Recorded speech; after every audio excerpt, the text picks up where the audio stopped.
Okay, let's see. I think we're all ready to go. Ultimate General Civil War. So I did get this, a press copy of this was passed on to me. So first of all, thank you a lot to, what is their name? Games... what the hell? The company who makes this. There's gotta be credits here somewhere, right? Games Lab or something like that. What the hell's your name? I don't know. Yeah, it doesn't matter. I mean, it does. It actually does matter a lot, but I don't remember their name. I'm on their forum all the time. Anyway, so today, well, I'll be streaming for a little bit Ultimate General Civil War. I think we'll just do the Union campaign, and we probably won't get much further than the tutorial, because I don't have an indefinite amount of time I can stream for today. I'm probably going to have to cut this off in maybe hour and 40 minutes or so. And that should be good enough for us to get pretty far in, actually. So, we are going to start a new campaign. This is interesting. Lots of interesting decisions you can make here. I have tried to do my due diligence and look up what all these things do. Essentially, army organization allows you to have a bigger army. I'm not a huge fan of that. I mean, I don't... It's one of the things I'm avoiding, although I think it might be a weakness. Training allows you to have better veteran units. It makes the cost of veteran units cheaper, so that's quite good. I think I might even go, even though if you just asked me which one I would rather be, tactician, strategist, or logistician, that doesn't sound right when I'm saying it. Anyway, I personally probably consider myself more of a strategist than anything. No, maybe I'm a tactician, I don't know. Actually, I don't know, maybe I am a logistician. Logistician. Well, that's one we're going to go with, because it's the one I can't pronounce correctly. I do like the logistics, I like the medicine. So, again, a little bit strange here, but we're going to go with this artillery choice. I'm going to avoid reconnaissance, because, in my opinion, it's not very necessary. I haven't started recording yet, so whoops, let me go back. I'm going to have to do this again, just in case I want to put this on my channel. Let me go ahead and start recording. Hello, Evil Twin, hello, MB, and hello, Incompetent Idiot. Hello, anybody else who's starting to watch. So I will be making this video for my channel, but I'm also going to be communicating. This is more a live stream than anything else. It's intentionally to interact with you guys. So feel free to ask questions. I'll be responding. I'll make the video that I start recording here in a second. Hi, Shardens. I'll make the people aware that this is actually primarily a live stream and only secondary something for the YouTube archive. I will be doing a separate Ultimate General Civil War series later, but, you know, let's have some fun with it right now. I'm actually kind of disappointed with the state of the game right now because of the AI scaling which happens.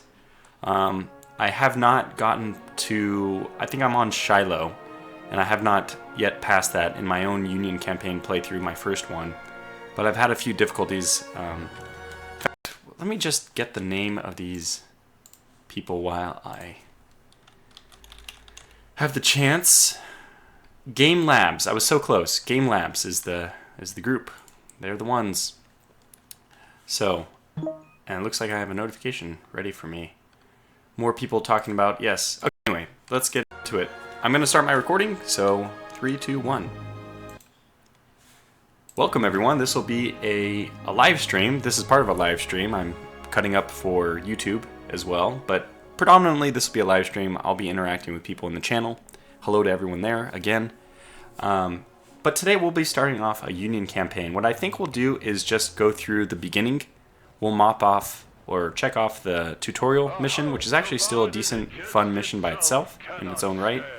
And once we're done with that, I won't in the future, if we do another Union campaign, or if I do an actual gameplay series on the channel, I probably won't go through the tutorial again, or even this character creation. So, because the tutorial is a little bit easy, and maybe it's not, we can start right away with building our army. Now, I just kind of walked through these decisions, but I decided to re-record for the channel. I don't know which one of these I prefer the most. Probably one of these two. And I think training is quite good, but I'm going to go with, you know what? Yeah, I'm going to go with logistics. And we're going to go with medicine, which is my preferred one. This one allows your people to stay alive even when they're killed. It converts wounded back into able-bodied people for your army. And then I'm going to go with, let's see, I didn't touch on this one yet. We have economy or logistics, politics and economy, training, army organization.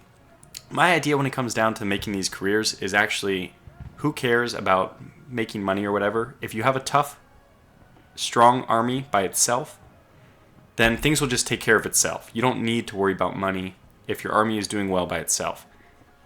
Now, I haven't had the most amount of success, but yeah, actually, I haven't been doing too poorly either. So my strategy so far is working out, and I'm sure there'll be some adjustments. People are saying politics is quite powerful. So politics, as I understand it, is just going to give us a lot more money. And, okay, money is good, because you can buy better equipment with it. But I prefer things which are going to make my army the best on the field. You know what? I think you're right. Politics does look pretty good. Except for this one. What about economy and logistics? Economy makes things cheaper. Politics gives you more money and more recruits. I will say that, yes, Evil Twin says stacking training is good. That's what I did in my first campaign. I have training up the highest. Unfortunately, you do actually lose money pretty quickly buying the veterans. So it's kind of this trade-off. I'm not sure. Actually, I haven't done the math, and I should have. This is what I would do for my full YouTube series, is map these things out beforehand, because I really like to min-max. But I think it's better to actually increase your income and buy more expensive veterans, because if it's 2.5% discount per training for your veteran units, you get 2.5% more income for politics, I think. And that's money that you can use for anything, not just training. So probably politics and economy is better. Because it's basically you get 500 either way, but in this 500 you can only use it for veteran units.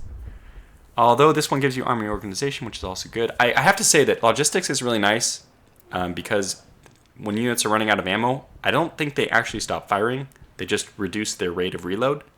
But it's really hard to get the supply wagons. I've had some very, very fickle behavior with. They sometimes just move themselves into the enemy lines, which I don't understand. Quite a long time discussing this last one, but hey, this is fun, right? Let's see.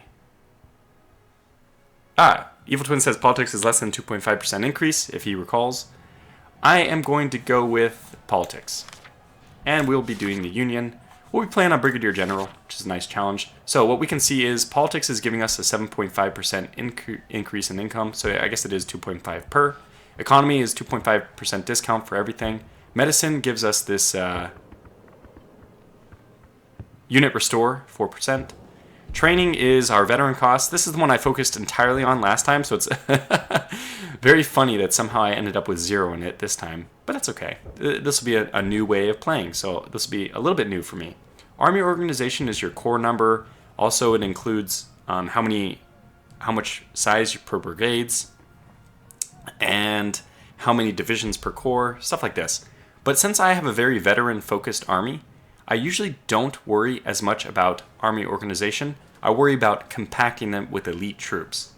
Now, there is kind of a funny thing going on with this game right now with the AI scaling. Basically, the more troops you buy, the more the AI deploys. So it's kind of a weird system. I've complained directly to them about. I think they're fixing it somehow so that if you do well on one, that's usually when you will build a bigger army, then the AI should react by not doing as well on the next one. But the way it works right now is the better you do on one, the more money you get, the bigger army you build, and then the bigger the AI gets, which doesn't make sense, right? If I do well, I should be rewarded. So I've complained a little bit about this because I like to really heavily weight doing well in the beginning to snowball my campaigns. That's kind of like my philosophy in almost all my grand strategy type games. And since they've decided to enter this grand strategy element into the game, I feel like that they should be doing it appropriately. So our objective is going to be this, but we first have to attack it. They have a train coming in. Wheel to deploy here. Not too interesting. I've already played this. I know that I have to go over here, so that's what we'll do. We'll play this one a little bit faster too. Aussie Militant says yes, that the army scaling is a bit strange, but it provides a challenge. And this is the trick, right? I'm not going to pretend that I know the best way to doing it. I feel like maybe their AI scaling percentage should be just taken down a smidge. For example, if the ratio of the AI is supposed to be, well, what I think the ideal way is to have an expected AI value, which means that, say for, I don't know, let's say the Battle of Shiloh, they expect that the Confederates deploy, let's just pick a random number, 30,000 people. They expect that the Union, for that number, deploys 20,000. That means if I have 30,000, they could just do linear scaling, and since I'm up by 50%, they could make theirs up to 45,000 to match. But I think what's better is if they don't have that scaling exact. So it's linear, but maybe they don't do it 1-to-1. So if I increase mine by 50%, they increase theirs by, let's say, 10% less than 50%, so 45%. That means that there is still like a challenge. You don't lose. I don't know. I'm very mathematical about these things. It doesn't always make sense, but that's the way I would do it, is have like a limited scaling factor. And I don't want to complain too much about it because it's on the forefront of my mind, so I will have a tendency to over talk about that. But it's not that it really impacts the game totally. So, and here's the rest of our forces. And we haven't even eliminated the skirmishers yet, so it's kind of funny. Reinforcements have arrived. Head to town. So technically we're supposed to be marching these guys up this way, but since I already know that there's skirmishers on the high ground, I wanted to do this. But I still want us to be able to cut off those guys, because the more we eliminate now, the less we have to fight later. And later they're going to be in town. So Zook, you know what? Just let's get you on double time. Yes, Aussie Militant asked about like option slider to increase or decrease the scaling. That's exactly what I said. I in fact asked for them to make it an option, that AI scaling would be optional. Okay. Looks like one of them is going to get away, but I think we can mop up Syl pretty handily here. We'll charge him in a second, unless he's going to jump off the cliff. Don't do it, man. You have more to live for. But we're in good position. This is the AI behavior for the skirmishers, is they retreat constantly. After every fight, every time they shoot, they retreat, which is a little annoying. So you have to micromanage them pretty intensely. I won't be using. Let's just get them in charge. I won't be using skirmishers once I have a chance. So let's get Lunas over here, Walton over here. Set up our guns. We have 2 scales. Why don't you get up here? And Woods, you can set up on this little farmland. Michael Gaush says, yeah, and maybe a hard cap to increase combined with the total power pool.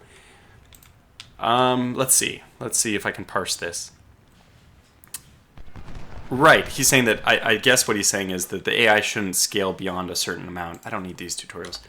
So a hard cap to it. So that if you increase your army such and such an amount, eventually they don't increase theirs more. Yeah.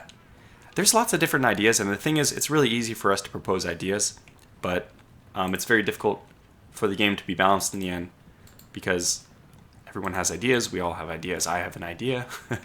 Who knows if it actually makes the game better? Yes, Evil Twin says skirmishers are really good if you know how to use them.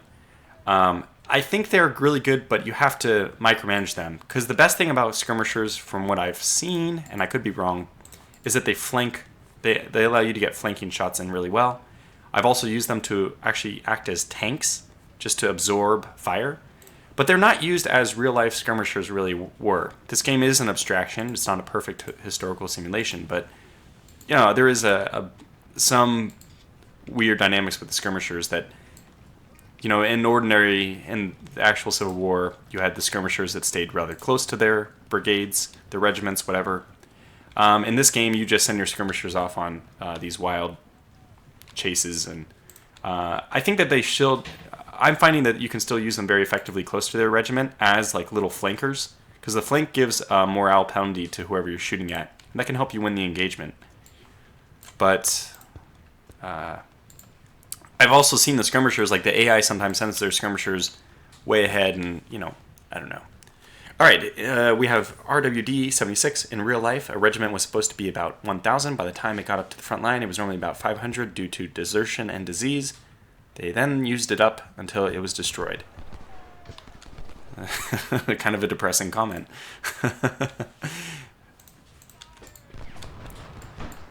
What we're doing here is just kind of lining up our ducks, getting ready for this assault on Mckenry. Where's my cavalry? I want my cavalry up to the other side. I want Stockton up here as well. We'll just do a three-pronged attack. Looks like, are they engaging me? Fall back a little bit. I don't mind if they engage Zook, because he's got good cover, but Walton is going to be coming in late. Intentionally late. Michael Gollish says, I remember playing Sid Meier's Gettysburg. Something like that. Where you play the total campaign, your success can change your starting state in the later part of the battle. Yeah, that's, I think, what the idea is in this campaign is they give you money. Okay, what is the point of them giving you money and manpower, right? They're giving you a grand strategy, grand campaign type feel. But, I mean, if they want to choose to do that, people appreciate that. That's a good thing. However, there's a price you pay. You now have to balance things. You know, if they just do AI scaling so that it makes the same AI scale with you no matter what, there's no point to allowing us to buy our own troops. There's no point. It's just it's a waste of time, because no matter what I buy, the AI scaling will be the same. So, kind of a useless mechanic. So you need some kind of way of making the person who's playing feel like, yeah, if I buy troops, it makes a difference. Otherwise, it's just kind of silly. It's a mechanic for a game mechanic sense. It's something you can put on the box, but it doesn't change anything. But that's not good. Okay, we have their skirmishers coming out. This is a very happy moment for us because we will be in great cover. We'll engage them. Unfortunately, we're using, the Sharps models. These have a range of only 230. Very low range. So fire and retreat. This is what they'll do. They fire and then they back up. Now we're in great cover, so I can actually probably tell them to hold. No, they refuse to do anything. But I've already got my cavalry out here so that if they decide to be silly and work up this way, which they are, which is good, we will just be able to, we're doing this in fast, I should do it a little faster. We'll just be able to rout them. So we lost a scouting on that guy, that's fine. Ah, they're too smart. Maybe they saw me. Let's get him way up there. Whoa, whoa, whoa, buddy. Don't get yourself engaged by root. That would be bad. Oh, they're sallying forth, so let's get our guys over in a hurry. On the double, men. Now, I already put myself into good cover here, so I'm not too worried about this. We're about to get a flanking shot on Mckenry. He's left the safety of the town anyways. This is going to be a rout. In fact, Zook, what do you have? This is a pretty good melee. They routed too early. Okay. Well, hopefully we can get some good damage on them as they run in, because they aren't completely routed yet. Rout in this game means very different things than what I'm used to. Yeah, so spacebar, if you do spacebar, it should give the hold option. But when the skirmishers are retreating, sorry, Evil Twin said you can press the hold button. When the skirmishers are retreating, they don't seem to follow that. They don't listen to you, basically. Oh, beautiful. No, they're going to reorganize too quickly. Damn. So we knocked off maybe 300 of Mckenry, that's fine. I know that if we wanted to, if we let it, this mission could take way longer than it needs to. Let's try to minimize Tortuga's normal slow behavior. RWD 76 says they prefer to produce new regiments for two reasons. One, the more regiments the state produced, the better the governor and head politicians looked. Two, the more officer appointments were in the give of the governor, so the more influence he had. That's interesting. I guess he's talking about instead of reinforcing old depleted divisions, they would just make a new one. That makes sense. Okay. Oh, actually, I want you up there so I can get the scouting. I'm trying to engage Law here, so let's move up our guys as well. This is where I really wish my skirmishers would get in there, just so that'll support the guns. Let's get Woods to move up. What kind of, do we have 6-pounders here? Okay. The cheapest of our options. And let's get Tortuga up to the action. That would make some more sense. Action right now is over here. We can get Loomis to move in, though. We can deal with these skirmishers in an even better way. See, right now my skirmishers aren't even firing. Oh, are they going to charge? Well, they picked really the wrong moment to do it. Yeah, they're having second thoughts. And I don't blame them. Stockton, come on, man. Grow a pair. Get up there. So now we're engaging law, but we're have the full cover of the city, so I don't think anything bad will really happen about that. Is it finally our time? Can we push Burns up? Okay. Reload. Attack. You have to right-click every time, otherwise they stay back. That's what I mean about the micromanagement. Oh, Mckenry, look. He's back. Well, we're back as well, buddy boy. And Loomis is about to get off a huge volley. That's does not look good. No, Stockton, please, don't make me micromanage this. I think they're fixing this behavior, I hope. Oh, ammo. About that ammo. Should get that ammo up here. There it is. Route, again. Right into Walton's flank. Okay, hit him. We're being flanked now by... Oh, no, Law lost his position. Okay, well, move in.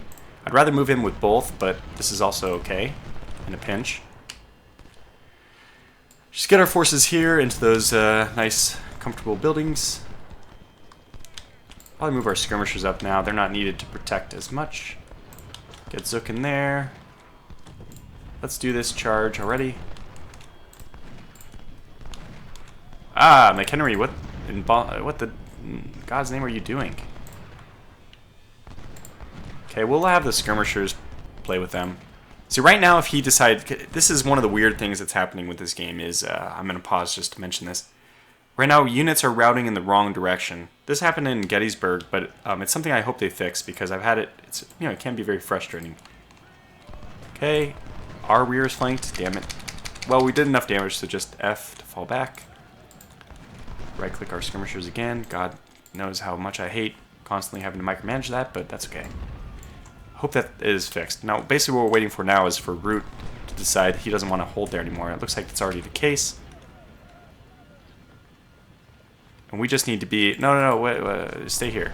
It's good. You do the fighting. Now we want you to actually engage here. On double. Okay, we lost sight, but we're in good shape. We basically just need to make sure... Schaefer, forget it. No, God, we actually have to fight them because they didn't route. That's annoying. Very annoying. Okay, Loomis is in good shape. I wish Tortuga was down here. See, our guns are actually focusing on that fire on them, which is not good. We need eyes, so let's move them. They could be moving this way. So what we'll do is move Zook back. No, he's fine. Okay, stay where you are. Just wanted to see what Root was up to. Okay, as soon as you reload, please. God, this is frustrating. Let's get them to focus on Law. We don't need to worry about Davies. Law is not in total cover as well, so we should have an advantage on them. Okay, Root's making his move, so this is when we make our move. Zook, you are needed over here now. Should be hitting the flank, though. Even though they're in cover. Fire, and fall back. So hopefully before they form up, they're still on their turn. Fall back. So just fire and retreat. Since we were able to hit their flanks, we can get into cover before they can respond. What's even better is Zook will be able to hold off this position, which they thought they were going to get to. And then Walton will still... Look at this. That's not as great as it could have been. Let's have him focus on Davies after all. I'm not sure which one's doing more damage, but we're at 100% cover. It's not like this is a bad situation for us. Okay, you guys do need to run. Taking a little bit too long. Michael Goulash says, well, there was also the way that the veterans fought versus unblooded troops. When a unit takes 50% casualties or more, there weren't very many men that wanted to keep going. Also, there was a reluctance to use green, untried men with a veteran formation, and routing in the wrong direction was something that did happen a ton in the Civil War. Okay. So if they want to do it that way, I don't know. There's cases where it's really obvious. I think most of the routing that happened the wrong way in the Civil War was due to people not knowing which way was the right way. But sometimes you have units that will route into enemy units, which visible enemy units. Now, again, this is still an abstraction, so it's hard to... I can't really make the biggest claim that what the game is doing is wrong. Oh, looks like Law got tired of waiting, which means we need Zook in there. Zook is probably tired of running back and forth, but that's the name of the game sometimes, buddy. And they're going to form back up here. That's actually fine, because we're winning this? I can't tell. There they go. Looks like a tug-of-war game. Looks like we're winning. Our morale's very low, though, so let's get Tortuga in there instantly. Zook on the double, please. And let's get our cannons back to pestering route. They've finally decided to give it up, I guess. Where are they getting flanked from, though? Because which direction are they even facing? Okay, Tortuga finally has arrived to calm the troops, hopefully. Okay, so I guess that was it. That's all we need to do for the first phase.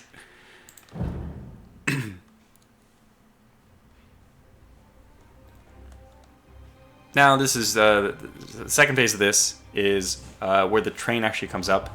I've already lost a lot of men. One of the things that I think is very important for the initial campaign is making sure you keep Zook, Loomis, and Walton in as high of regard as you can. Especially, I think, Loomis and Walton. I don't remember if Zook sticks around.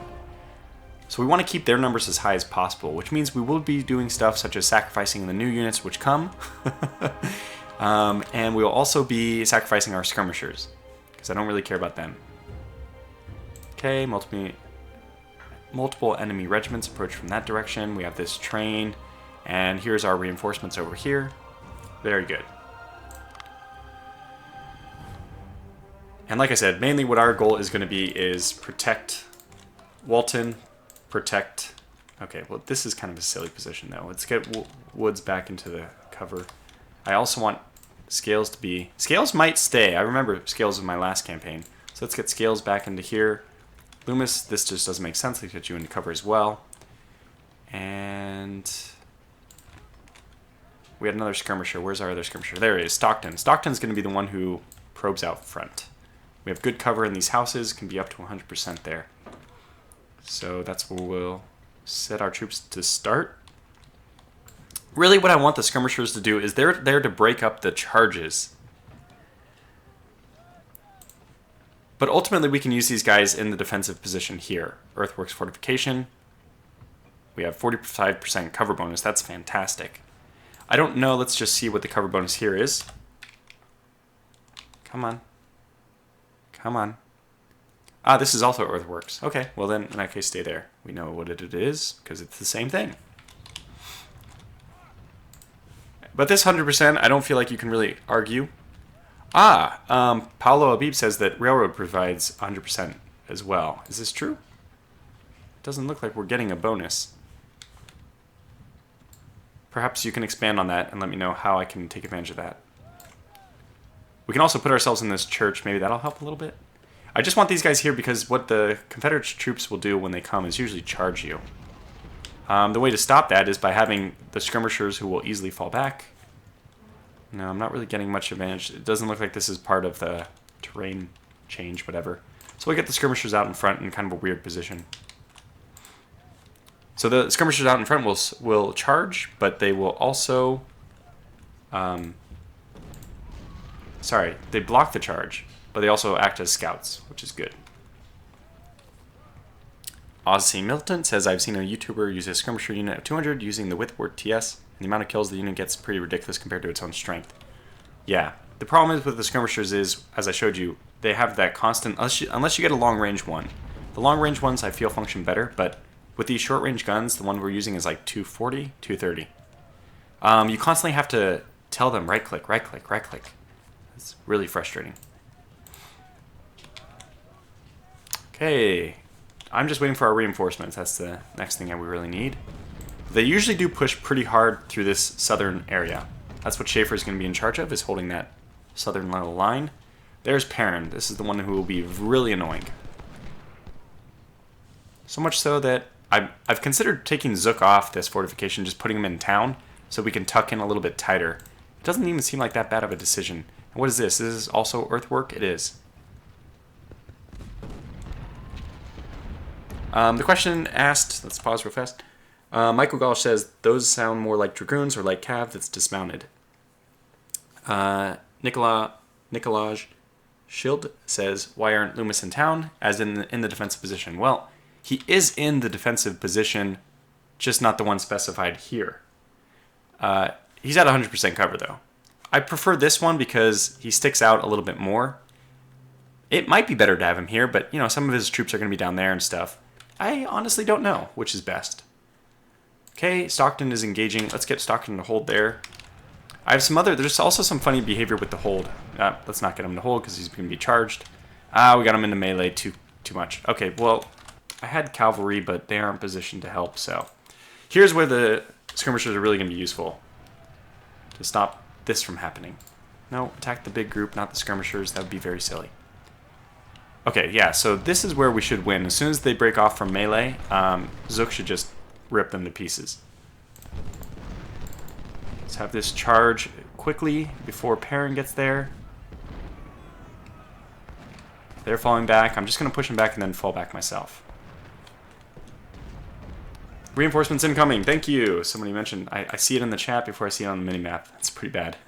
So we're going to first, let's do it this way. 2nd Division. I'm going to put the guns where I want them to eliminate this train. I'm going to have one up here. Shoot at the train. And the other one is going to move right here.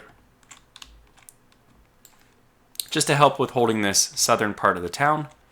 Now the other guys, the poor gentlemen, I'm going to get these guys to run the entire distance. I have no regard for their life, which is not what I would do if I was a real commander, but since this is a game where the forces carry over, I want to carry over only the forces, I want to keep around only the forces that are going to carry over. So these guys are going to act like meat shields. I think I actually want all 3 to go down this way.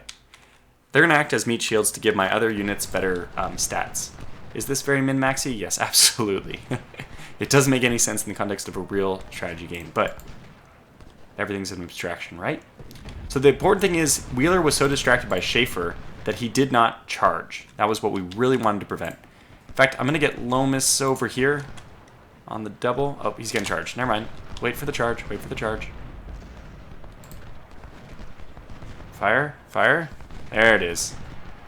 Oh my god, what is my... See, this is what are these supply wagons doing? I don't understand why they get themselves out here. I never ordered my supply wagon there.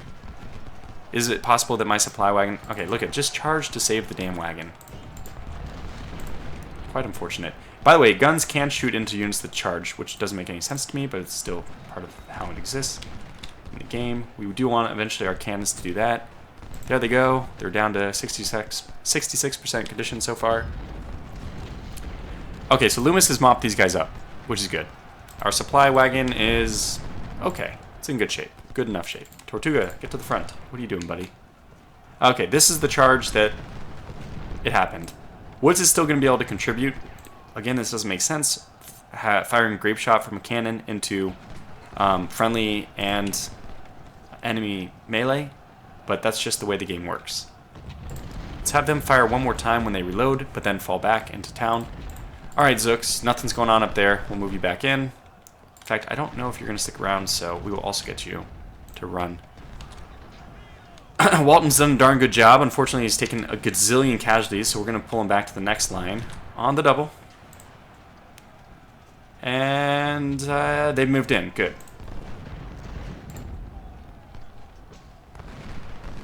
Okay, let's get them into town, though. Here's our reinforcements. These guys can come to the front. Bristow has panicked. Let's have Stockton hold up this place over there. That'll just hold my flank. Loomis. Wait. No. Walton. I see. Walton's retreating. So let's get Loomis to hold that then.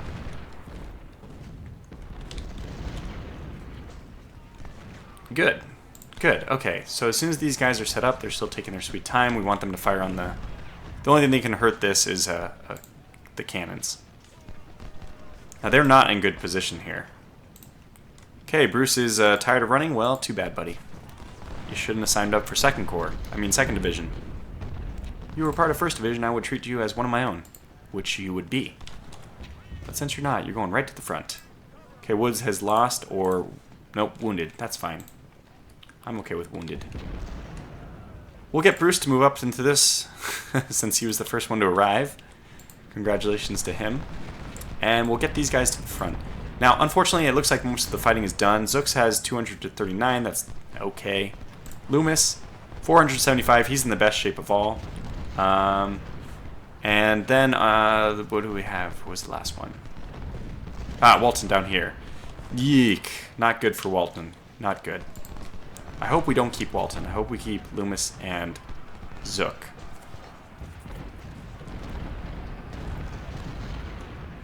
I guess we can melee the train. I didn't know you could do that. Good job, Bruce. I didn't realize. It worked. Whatever. So as Bruce cycles out, we'll get Colquitt to cycle in. Here comes another charge. Very important, Loomis, that you get into the action here.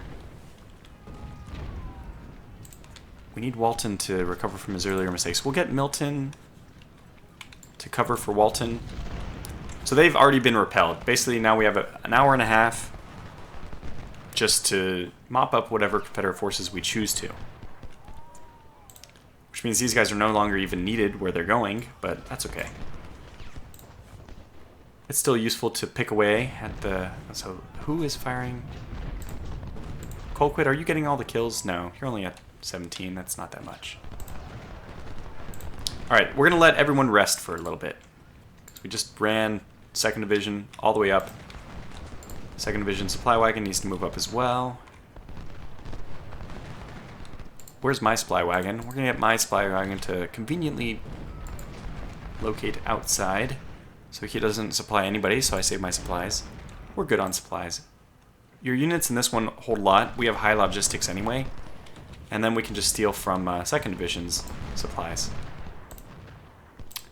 Okay, so while Milroy actually takes the hatch fire, I want Walton to go up and fire as well. Just to...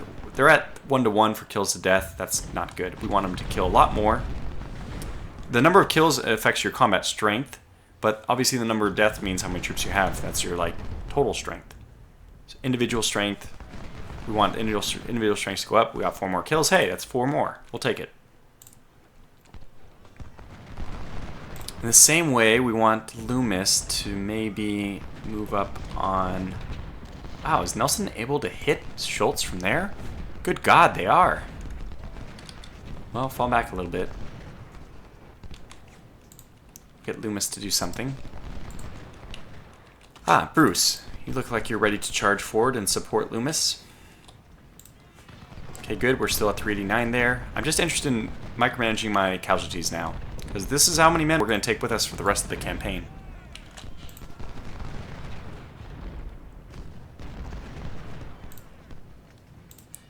Lewis is in pretty good shape, though. We don't really care if you're exhausted, Milroy. I know that's not polite, but it's the way this game works. Okay, let's go charge this. Is Colquitt even losing any men? 20 deaths. Might put Zook in there instead. Here, you know what we'll do? Doesn't look right at all. We'll put Colquitt in front to absorb damage. And we'll put Zook in the actual position to take some kills. Good. So now that can happen, and Loomis can move forward as well.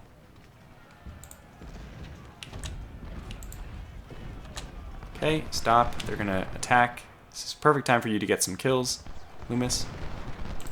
Screen with all the with all the regular people, the 2nd Division people, and then actually attack with... Oh, Zook somehow got into melee, but that shouldn't last long. It didn't. It's over. The cavalry's just sitting there.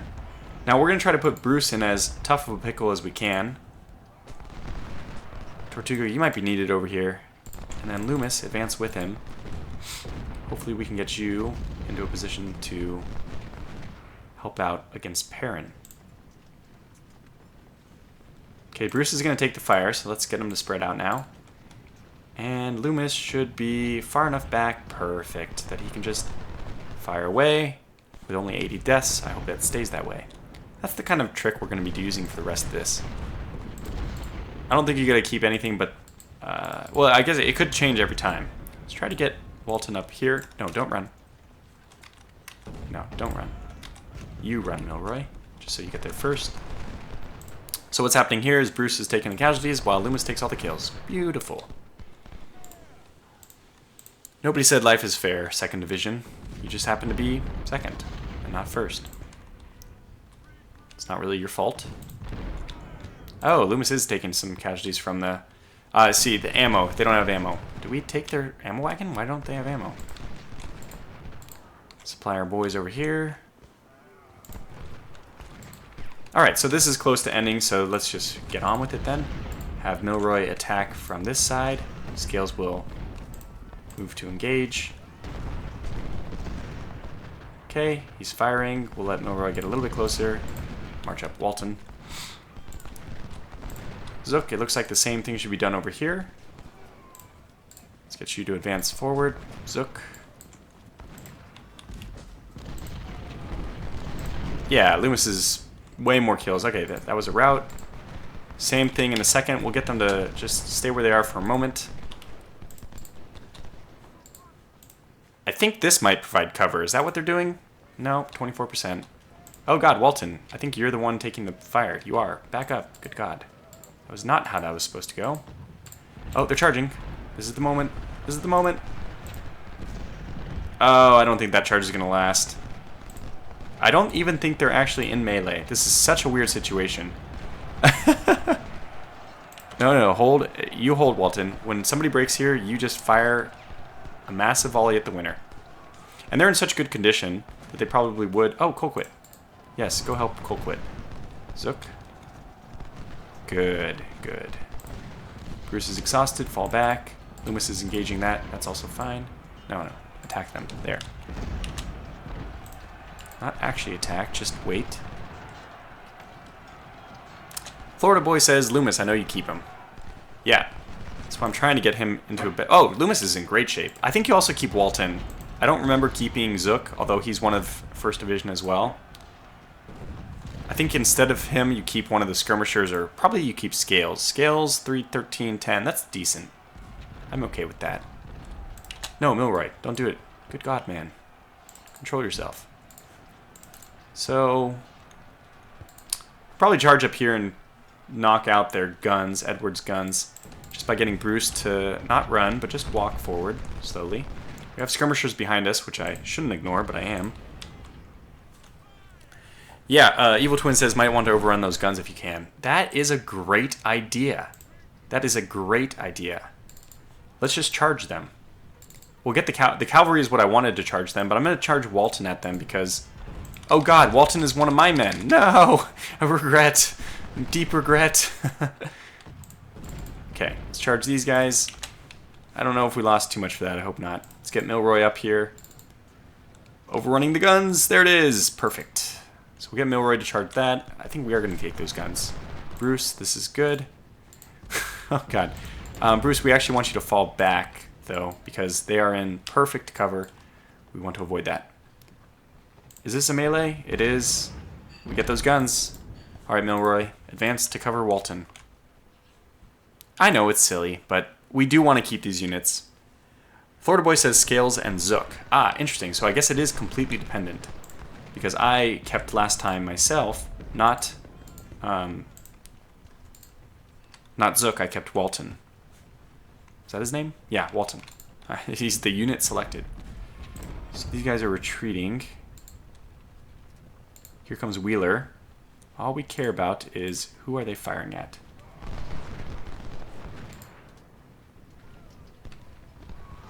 Just get one round and back these guys up. I just fear that we're going to keep Walton. Maybe you keep the one with the most troops. I don't mind moving Loomis into this field.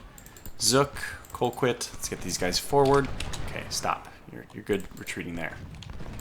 Milroy's just it's actually doing quite well. Just another 8 seconds or so. 8 whatever.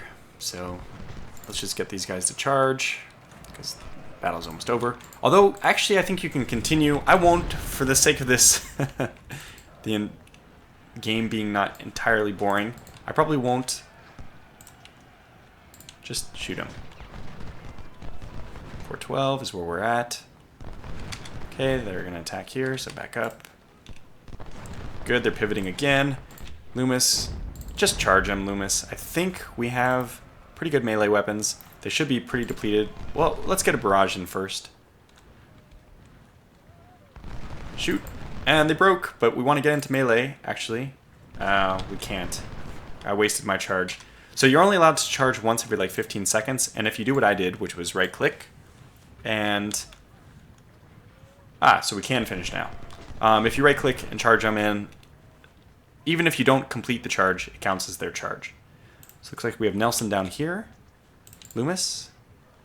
Let Bruce just be flanked, but come up on Nelson's flank.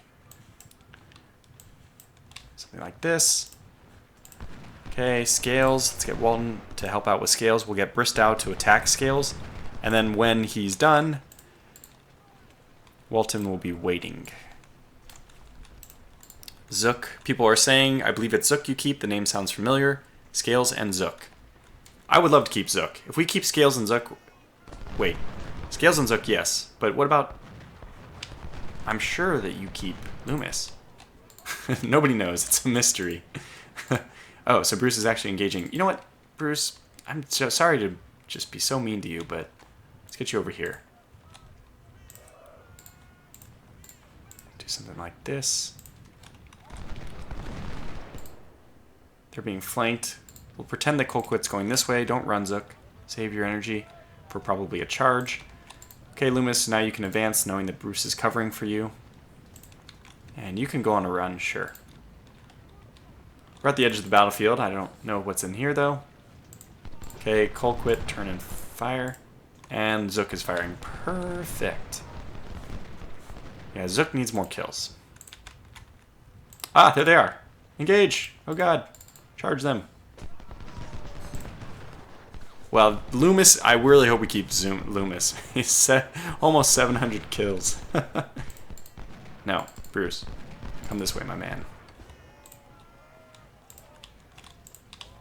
Alright, so let's do this advance. Get Scales to focus on that, and Walton just go right up and shoot him. Okay. We can finish at any time, but I want Loomis to get a few more kills, perhaps. 730 to 93.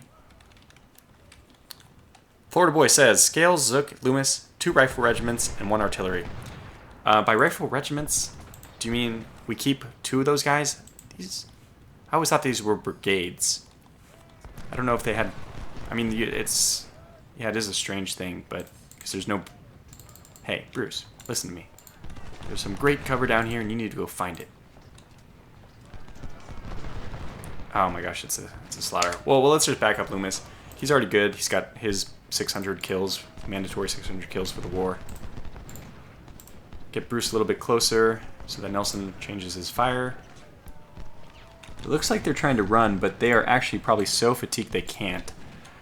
So, okay, Colquitt, Zook, same situation here. You guys are on the run. Put you guys on the run. Milroy, I don't know where they are, so just go scout for me. Oh, God, Bristow. What the hell, Bristow? Like so. Are we already engaging here? We are. 416. I guess they're so routed they aren't really doing that much damage. So we'll allow that to happen. They will fire at Colquitt. What I'll do is I'm having them charge right now, but I'm going to stop them right here.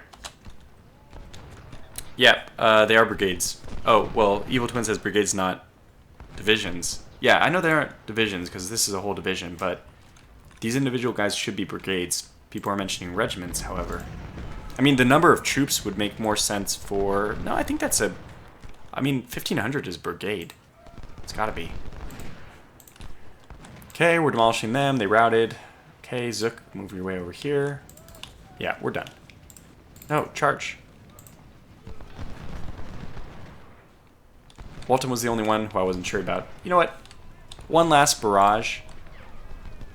We'll get Scales to get a little bit concerned. There's the... Oh, wow, they just broke on first contact. Oh, Wheeler's hitting Milroy. That's where they are. We'll just finish. So, here we go. I don't know who we'll keep, but they outnumbered us. But yeah, it was almost 3-1. Actually, it was over 3-1 in terms of casualties. Ah, Nikolaj Schilt says regiment or brigade. At this time, basically the same unit size. Thank you. Okay. So yeah, it was an impressive victory. I mean, this is the Oh, good. We captured a bunch of reboard. I usually sell these anyway. Hunters are good for our skirmishers. 6-pounders, I prefer to upgrade to the 10-pounders, honestly.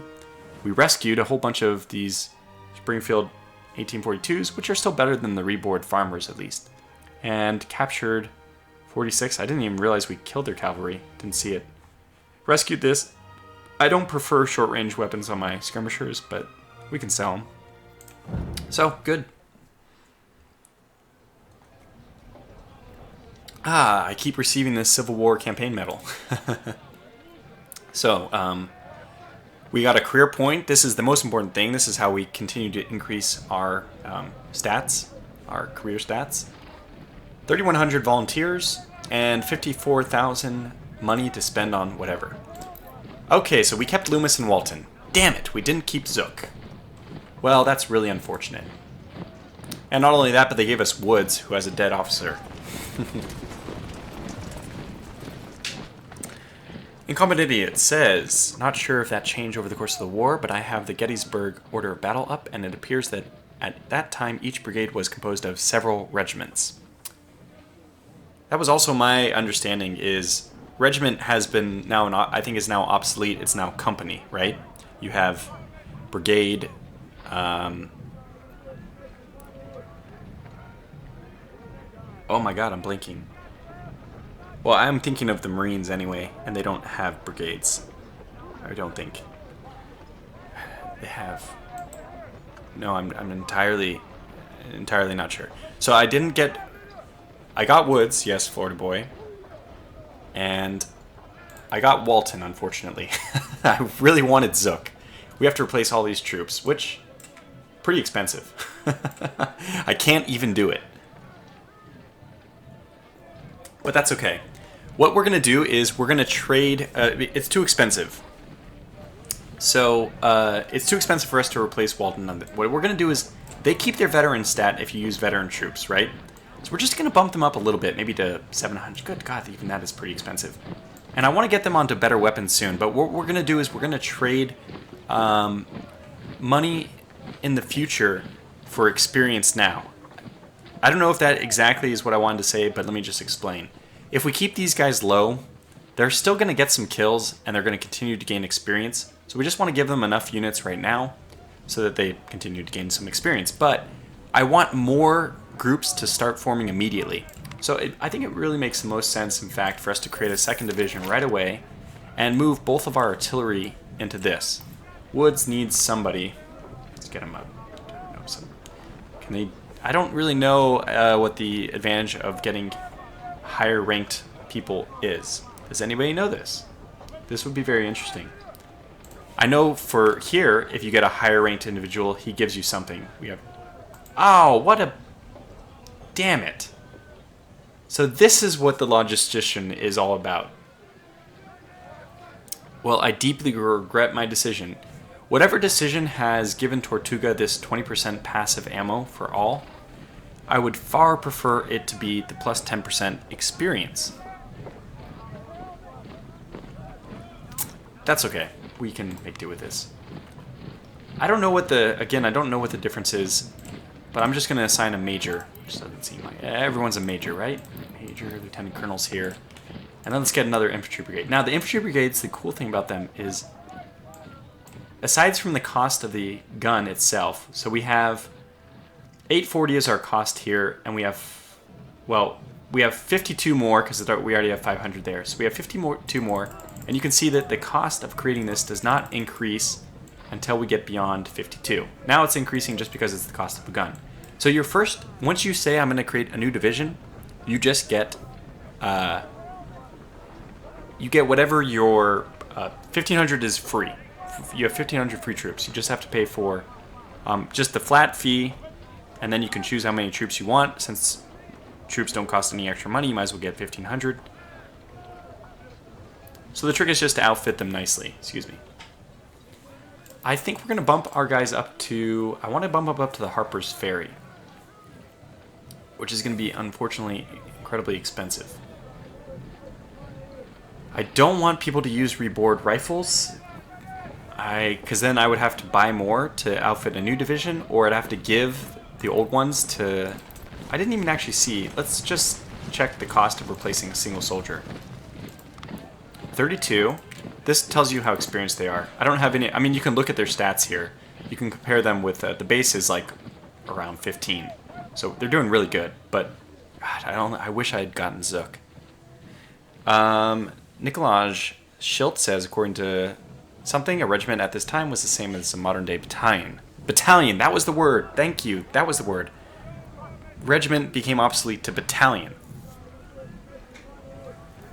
So yeah, then battalion, you have company, and then below that you have squad. Company. Okay, let's see. Fire team, then you have squad. Yeah, then company. 3-1. Can't remember. Not drilled into my head enough. So, yeah, we need to do something with the armory. But, well, let's start with the career points. I think I'm going to start putting them into to medicine? Platoon! Thank you, incompetent idiot. God, I'm missing everything today. So, platoon... no. Army organization or medicine, I think, are the two I'd be interested in here. We have plus 20% passive ammo for everything. This is not going to be my entire playthrough, I think. We'll probably redo that one so I can get better stats. But for now, given that we have 20% bonus to logistics, essentially, I'm not going to put any points in logistics. So we're going to try to increase the number of men who are restored at the end of the battle. The other one I would do is army organization. What does that get us? 4 brigades per? That's not bad. Ultimately, you do need a lot of our army organization. Let's just do medicine for now. We don't need it, the army organization, at this exact moment. So it's not important for us to... we get more of a benefit out of putting in medicine. If I'm sounding a little bit distracted, it's because I'm trying to read the chat at the same time that I'm talking.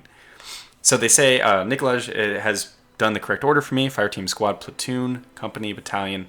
I don't even know what it is above that. It's funny, in the middle between battalion and division, or brigade, this is the area which breaks down. I should say between company and division. Okay, so we'll do medicine, we'll apply that. That's going to give us the most immediate benefit. Bobby Woods. He'll be back eventually, though. Yes, the weapons is what I want to look at. So the ones I want to get to are way down here. The Harper's Ferry is a really good gun. It's almost the same as the 1855, but I think it has slightly higher fire rate and accuracy. So 49, 65, 60, but lower melee. 50, 70, and 58. So we have 50 and versus 49 goes to 50, 65 goes to 70, and then 60 goes down to 58, where you're hoping that you shoot them up so much that you won't need the melee. So I will try to get one of our guys to equip these. Is it possible? Who's the better recruited here? We got this guys are 33, and these guys are 32. Okay, so that actually works out really well because they have less soldiers anyway. I can't afford probably to... Oh, I can't even afford... Wait, what? Oh, there's only 67 in the darn shop. Well, that's going to make this quite impossible. The Lawrence is a pretty good one as well. I don't like it because it has low damage. It's basically this gun, but lower damage. 350, 50, 70. Here we have 340, 40, 75. So it actually has higher accuracy and much better melee. But just that lower damage per shot is a little annoying. Because all the way up here you have these guns which are 18 damage per shot. Lower range, lower accuracy, not as many you're going to hit, but... Well, I guess it's a very safe gun to go with. The Springfield is $11 and this is $13. Let's get our advanced soldiers. Okay, this guy is the endurance course. Loomis is the endurance course, so since he's the endurance course, we're going to give him melee. Which means I'm going to give him the palmetto. Which it also has one more point in accuracy, I think. 13.5 versus 12.5. But also the 91 in melee versus the 88. So it's just a slightly better gun, and I would prefer to equip my best troops with better guns. So we'll equip those. Bit of a fee. I might even equip these guys. So look, we don't even have 1,500 Springfields left over quite yet. So I'll also get these guys who, what are they? They are doing gunnery. Still, there's no disadvantage for putting the Palmetto in instead. Has basically all the same stats except for better accuracy and better melee. So we'll be equipping that one as well. Another big chunk of money down the drain. Now we actually have to increase this number, which is going to make it more expensive. Let's try to get away with 740. Eek. And 800 if we can. Yeah, that seems doable. I also want to increase these guys. Okay, they're on the... This is the one I like. I like Scales. Scale. I really like the 10-pounder. It's a fantastic gun. Let's get them up to 8. That's really expensive. Let's stick to 7.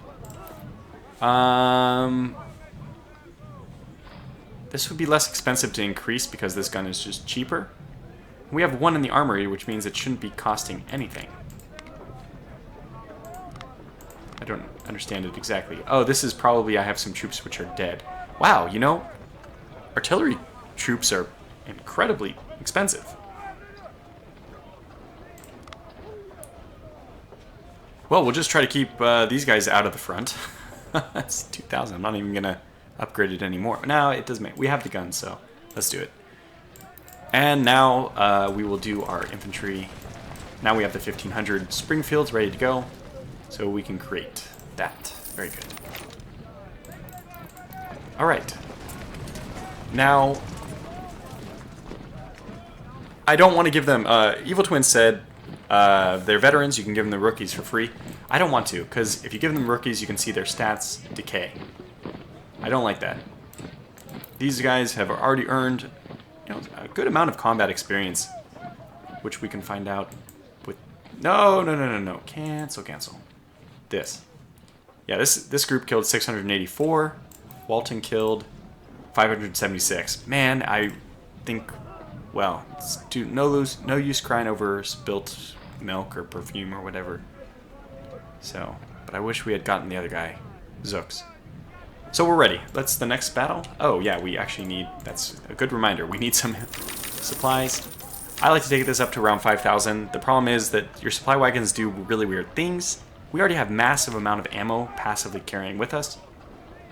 God, this is the worst one in my opinion though. I would prefer experience, and then probably next to that there's another one which increases morale or something.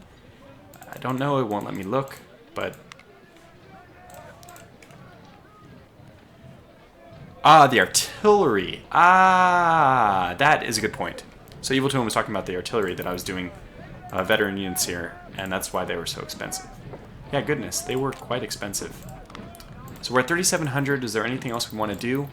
Well, we might as well just try to eke out the most, because the higher numbers you have in these groups, the more combat effective they are. The more guns they shoot, the harder it is for them to break, you know, the better they do. So we're just going to squeeze out every last penny of these guys.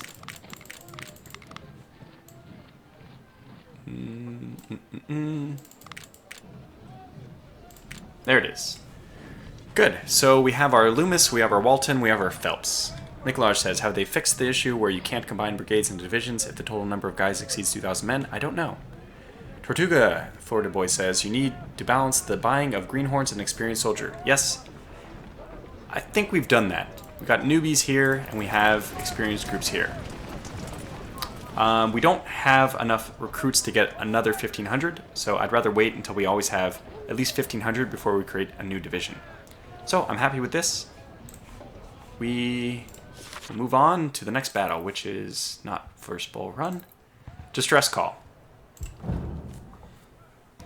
And that is probably the last one I'll be able to play before we have to call the stream to a close. But I'm confident. I'm confident in the victory. Our supply depot is in danger of being overrun by the rebels. The vanguard of your army hurried up to reinforce. They will attack from here. They will also attack from here. And you will hold here. Very good. Very exciting. Oh yeah, we will have more reinforcements eventually from here. Okay, so what I'm going to do is, again, I'm trying to give my units the most amount of experience I can. So who's the better shot here? Who's the one with this discipline training, gives them morale? Who's going to run away less? I'm going to put him into the fort. And Loomis, who is better at running, endurance, and speed, is going to be the one I put towards the front up here. So Tortuga and the supply wagon will just stay close by. And there's a method to my madness, I promise. And I don't want the, oh yeah, I don't think I want the new recruits up here, or do I? It's interesting. I know I want Walton, the better shooter, to be in this area. We're going to have a lot of shooting going on, so that'll be good. It might be a good opportunity to give our recruits some help. Nikolaj says, what about the East? Don't worry. We'll get to this. I've played this battle before. I used a strategy which worked extremely well. I will just be duplicating that, and you'll see. My question for you, chat, is which one do you think is more important? To get Loomis? I really do like having elite forces, but maybe it's better to balance. Should I put instead, we have Phelps with his 1,500 new soldiers. I could put them into the fray instead. They're probably more powerful individually because I didn't invest into these guys' size. I invested into the future with them, knowing that they're veteran. We can always increase their size, and they don't lose any veterancy if you use the veteran units. So, does anybody have an opinion about who we should take? Loomis, or I might overrule you. I might just decide to go with one or the other, but I'm kind of torn. Which one would be better? Nikolaj says, hold the vets, get more experienced troops. So are you saying, I actually can't interpret that correctly. Do you mean to hold the vets here or hold the vets back? Ulf. Hello, Ulf. Long time no see. Ulf says Loomis, so we will go with Loomis. The decision has been made. Okay, so now what I'm going to do, I'm going to move Richards out here. This is the same old idea that I don't really care about the troops that we're starting with. They don't stay with us. Nikolaj was saying to use the rookies. Well, unfortunately, in that moment of indecision, I acted in the opposite manner. And is it better? I can't remember what's the best thing for them to do. I think it's best to get them into here. And then use the skirmishers. The skirmishers have to run as fast as they can up to stop the advance of the army. And Walton will get in here. On the double. Yeah, people are saying to use the rookies so that everyone's it's more well-rounded. Okay, obviously it took me a little while to think about what the best thing to do was, so I can't say for sure which is the best, but I would concede that might be that might be the better strategy. With Loomis with his zoom 10% extra speed, these skirmishers really have to get quickly over here to hold off. There they are. So we just need to obstruct them for a moment to give Loomis time to get into position. There. That's exactly what we wanted to do. Now Loomis can go right up here. Fall back. Fall back. Loomis, don't start firing. Don't you dare start firing until you get in those trees. Okay, hold. And fire. And you are going to start flanking. Okay, well that was exciting. Very exciting start. On the double, boys. Right here is a good spot. Get these skirmishers to move into the forest more. How are we doing over here? How's Loomis doing? 21-4, that's good. Okay, now move forward and flank Law to get him out of there. This is what you use the skirmishers for, in my opinion. Flanking action. Okay, just go. Oh, charge. I don't care about Edwin's. He's useless to me, so let's just go charge these guys. Can they get around? Double cavalry? No, they couldn't. They didn't make it. That's okay. I know that you're about to be charged, but it's more important for you to shoot Law and then die than it is for... Okay, so we might have to fall back. I think I moved the troops on the left, the west side before, and that might have been a better choice. So Loomis is probably going to have to fall back all the way over here, which is annoying, but that's okay. Yeah, I was taking too many casualties, so let's go ahead and do the fallback. Nope. All the way, Loomis. Walton is going to really do well. Oh, God, the skirmishers. Well, we're going to be down. I know people will probably be a little bit upset, but I don't really care about those. We only need Loomis and Walton. Loomis and Walton, and, okay, fine, Woods is also kind of important for holding for a little while. Just wait till you see what Walton can do from this cover, though. He just decimates entire brigades single-handedly.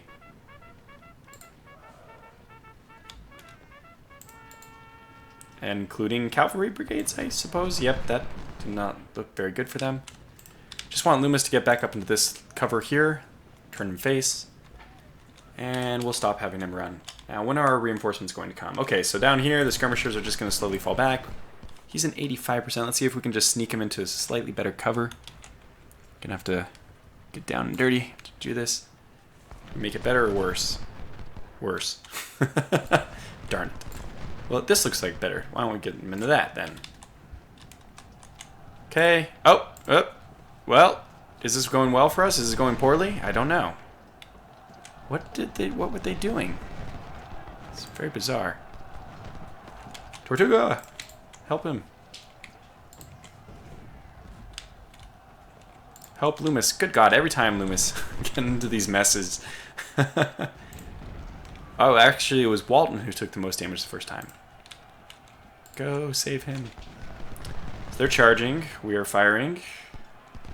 I don't think they're going to hold.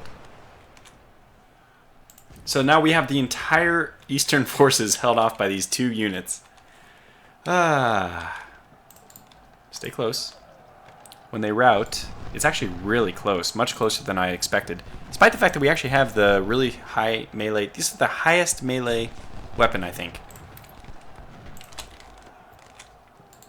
Okay, we routed them. Walton's already doing good. Whoops. That's actually what I want to see. 321. If I had had the skirmishers, that wouldn't have happened, but I did lose those really early. But you know what we can do? Okay. Buy ourselves new skirmishers by using Woods' unit.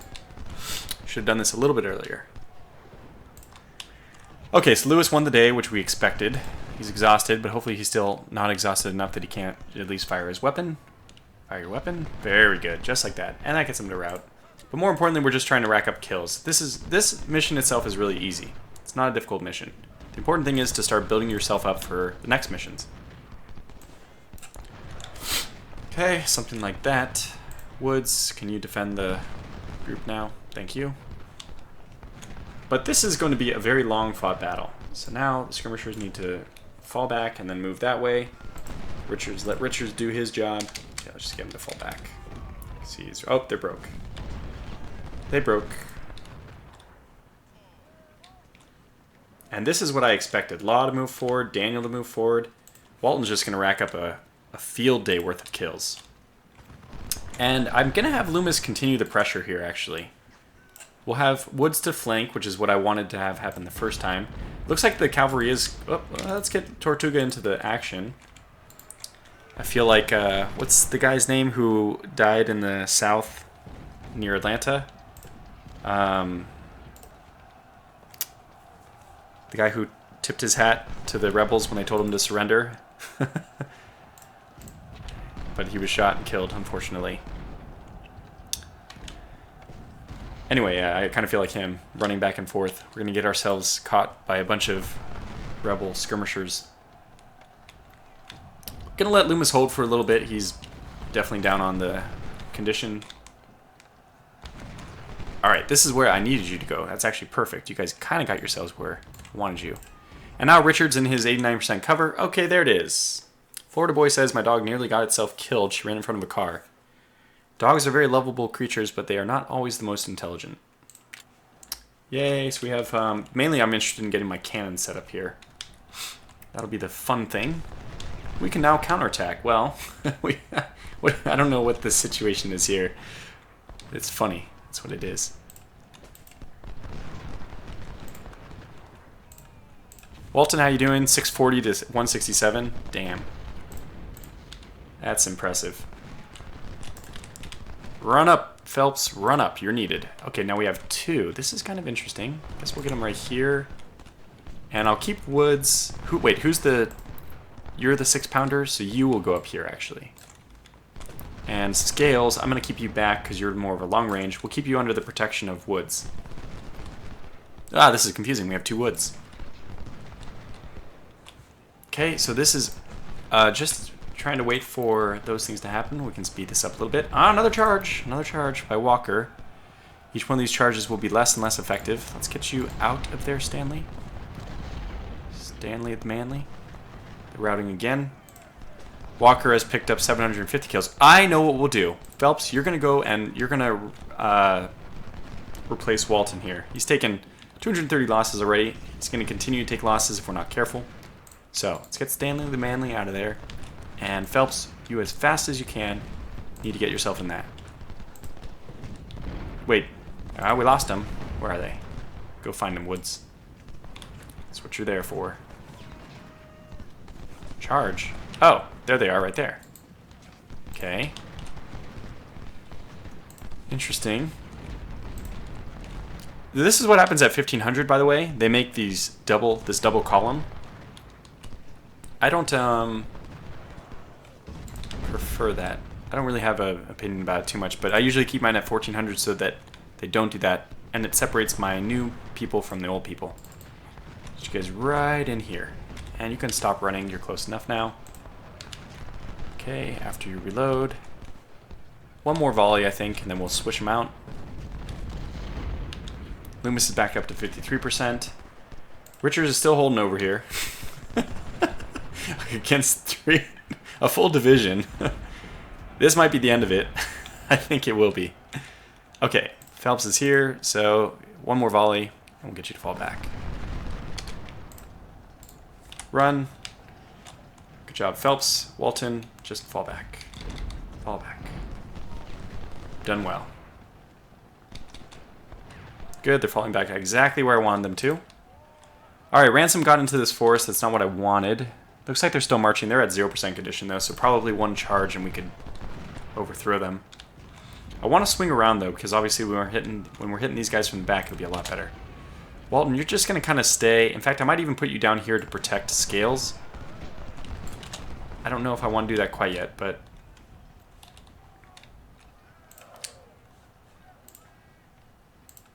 yeah, not sure. Get Woods up here.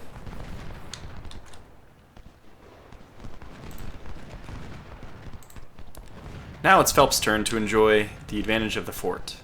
And what's better is actually Walton just being here can kind of support. They have a cannon. Oh, I didn't get rid of that cannon, did I? So let's do this. We see that they're really fatigued forces moving forward. So we'll also start to move forward.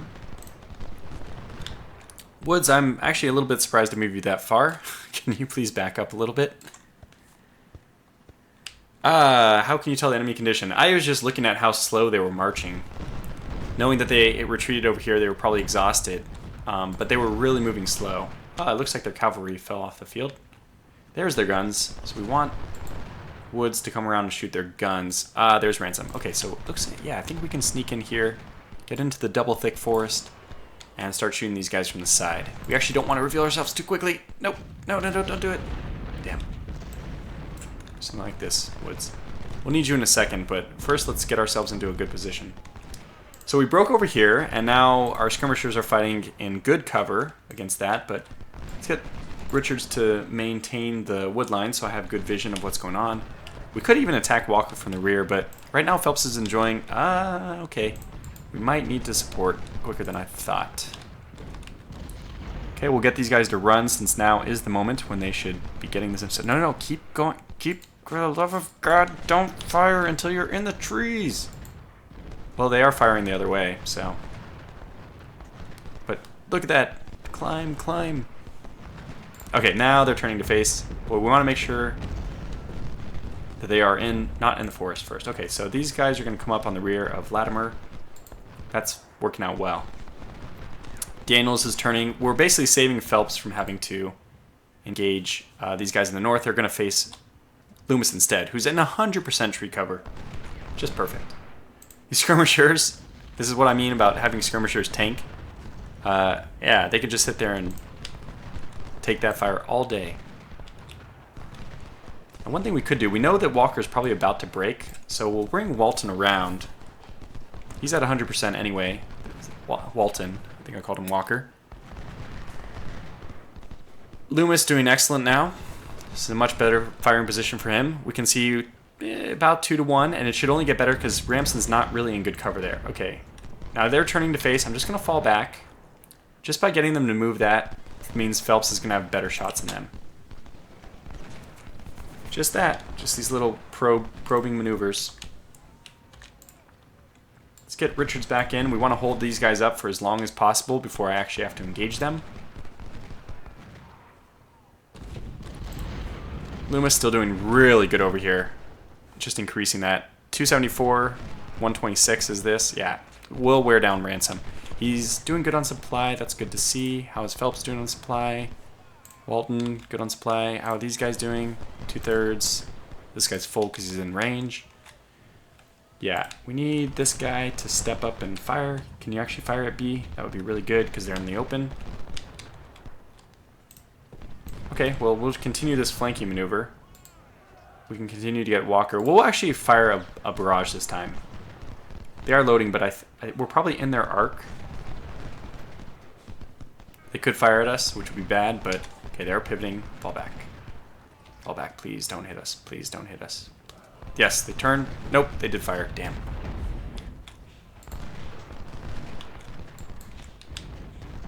How's Loomis doing? Okay, this has gone up by like 2. This has gone up by like 20. So we're good. And did you guys actually attack Latimer? Or are you just sitting in the trees doing nothing? I have no idea because you're not actually firing. Oh, you are. Very good. No, just keep going. Keep doing your thing. So we're at this point. I guess we can speed things up a little bit. Oh, Woods is helping out a lot too. That's fantastic. Very close range. These 6-pounders are much better at close range. So that's what I would prefer. Tortuga, maybe you can go help. 92, 92. Yeah, I think let's go help Loomis a little bit. I'm not too worried about Phelps. Although Phelps has taken a good number of casualties too. Okay, Richards got himself really mucked up in a skirmish there. A melee, which he probably shouldn't have fought, but that's okay. Alright, let's move Walton to flank Ransom. I guess it's time.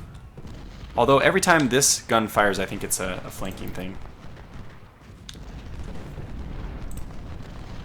You guys are in good condition.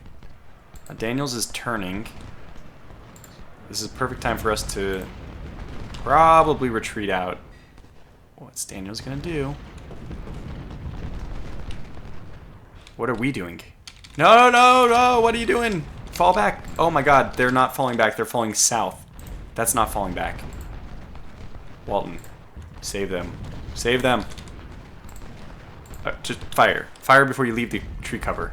We're gonna have to hope this flanking maneuver works now. Okay, that's working. I don't know what Richards is doing up here, but let's have him go attack these guys from the rear. That'll get them to break, save Phelps a little bit. Now they're out of ammo, so I think their reloading will happen a lot slower. We got our skirmishers out of there. Latimer probably doesn't know what he's really doing. We were able to eliminate quite a few of them, though. Yeah, these guys have broken the moment they saw Richards, basically. So we need Richards down here, though. We probably can even return Wood skirmishers. Oh, God. Oh, God, fall back. I don't know which way fall back, what that means to them, but hopefully it means to the forest. Looks like they're heading that way. Yeah, we are doing well here. We did take some extra casualties, but the 2 veteran units are holding up. As we expect. Expect big things from our men. Okay, we might as well get these guys to charge over from the east. We'll just pincer in. Condition is good on Walton. You ready for a charge? Charging the big guns. We'll fall back. We're in just the wide open here. Okay, Scales needs ammo. This is your moment, Stanley. Don't mess it up. They do have a tendency to run at the ammo trucks. We can get Walton down to support from the flank if they happen to engage. Loomis is still in good cover. We have Richards coming in from this side. Yeah, we're in good shape. I feel good about this. Yep, and they are actually doing it. But there it is. As they start blinking, that means they're routing. And Scales, 131 kills, no losses. Very good. Quite good. They're routing. Of course, Woods was pecking them apart from the whole time. That's why I put this gun right here. It's a perfect position for it. Nikolaj says, get the cannons to fire at the guys to the east. Yeah, now we are doing that. It might have been quite delayed, but now we can just start picking them apart. Oh, these guys are out of ammo. Okay, so once you're done here, Stanley, you're needed somewhere else. Again, we could just pull Loomis out of the forest again. I think we will do that, because we will draw them out. I'm okay with doing that. Scales, I hope you got enough ammo. Not really. I mean, it's hard to keep up with these guys. They just fire the whole time. How's Phelps doing now? Okay, about 2 to 1. So we already can finish the mission. Is there an advantage? Let's pause real fast and think. Is there a reason for us to continue? Is there any benefit? Can we continue to get like a lot of kills for somebody who we want to get a lot of kills? Like Evans, we need to charge Evans. Let's get word skirmishers to fire here. Let's unpause and let our guys collect a few more kills.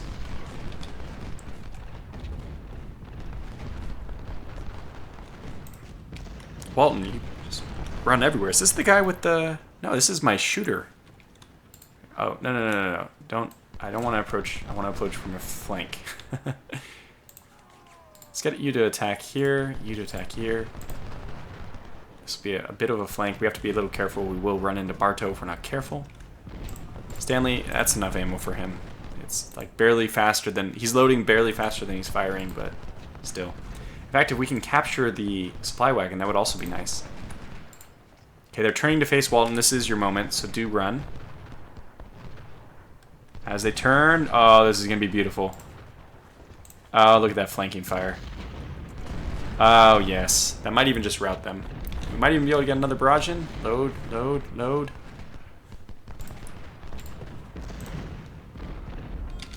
Oh, God, no. It's too late. We waited too long.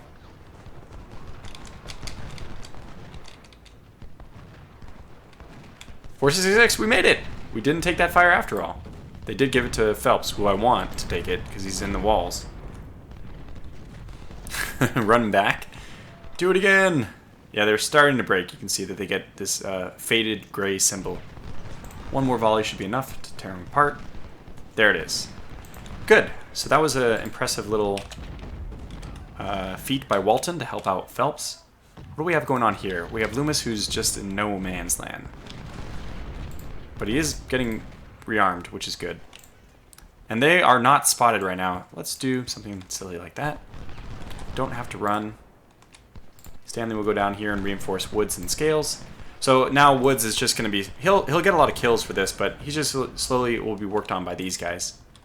Now, Woods, we can actually have his skirmishers... Ah, there's Ransom. Let's move like this. There's Latimer and Daniel. Okay, good. So we're in fact, great shape. I would prefer to take Latimer if we can get a shot off. What is Ransom doing here? This is important. Stop. Might need you to face this way. Ransom might be making a charge at the guns. They don't know Loomis is there. Unfortunately, Phelps is still there. I mean, unfortunately for him, great for us. Oh, God, Tortuga! He's firing at Tortuga. How much damage does Tortuga take? None. So our general has the health bar up here. He can die. We can probably speed this up a little bit since it's all over but the crying, right? It's one of my favorite expressions. These guys to try to shoot at those guns. If those guns are down, we can just... The day is ours in the greatest way. It would have been really nice to capture troops. Now I'm going to let Walton shoot here and then fire and fall back. Load, fire, retreat. Nope. Keep retreating. Keep retreating. Keep retreating. Keep retreating. Very good. Quite well done. Very good, Walton. It's perfect execution. Okay, let's get Stanley back up here. Other people are needed. Woods has good ammunition. Scales has good ammunition. Here comes Evans' charge. Is this a charge? Is that what I think I'm seeing here? Because you know what happens to a charge. We will just again meet it with another blast on your flank. That's not good for Evans. You can't decide which way to turn. The AI. Oh god, the AI. So the supply wagon's empty now, so we'll just keep him right here. Well, that means Walton can... Wow, 1,000 kills already. Let's have Tortuga help Loomis then. Who has the lowest morale? 88. Probably these guys at 80. But they've done their job. Loomis advancing forward. This probably has to be one of those moments where we just go all out and charge. So we will do so. Here we go. Here we go. Crash. Very good. Wow, they just instantly routed. Oh, actually, no, do fire. Because you're going to fire at their flank. It's really going to hurt. They're not facing you, which is amazing. Oh, because we have the skirmishers holding them up. This is the perfect battle. I was very surprised to see things go this well. Oh, I see it. I see it. Abandoned your post here. Totally okay. Completely acceptable in order to get this supply wagon. Oh, no, you don't, buddy. Oh, no, you don't. Damn you. Get back here.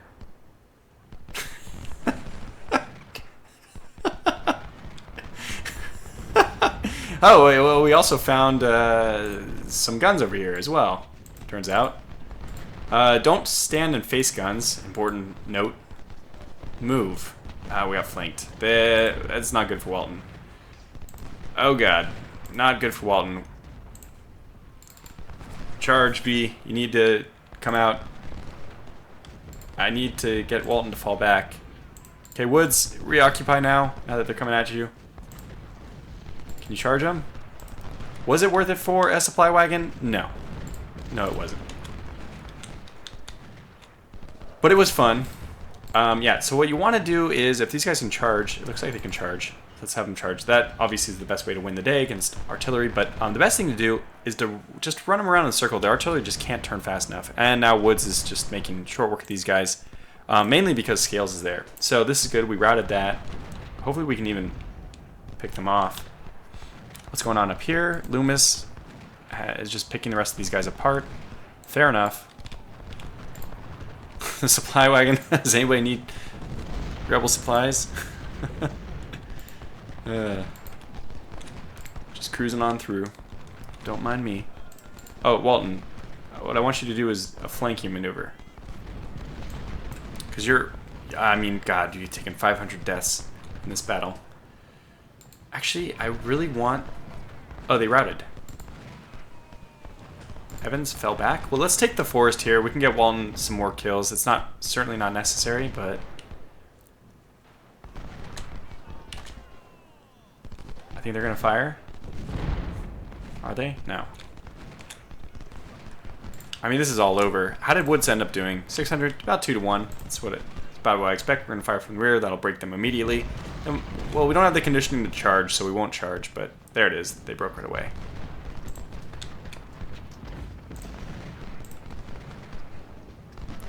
There it is. They broke right away as well. Okay, well, you know what? I think we're good for this battle. We'll call this one to a close.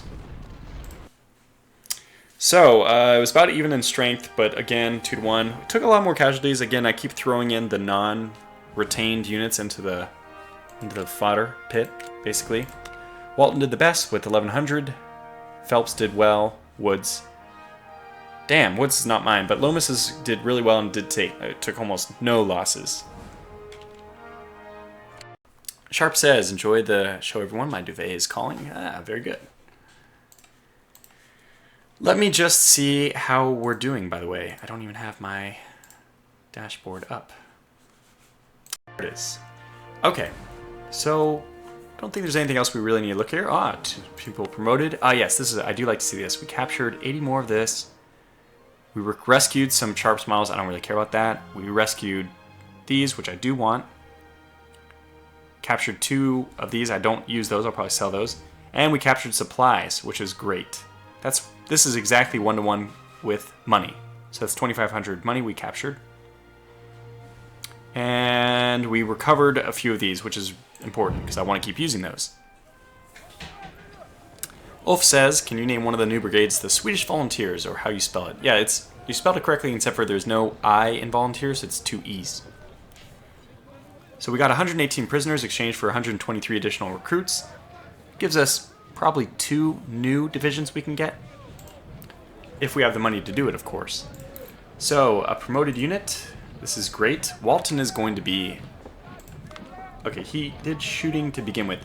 Now, I have to say this. I want to see if anybody in chat knows this, just in case. I want to confirm what I believe is the case. I see this, and it's plus 10 in firearms, plus 10% reloading, and minus 10% accuracy.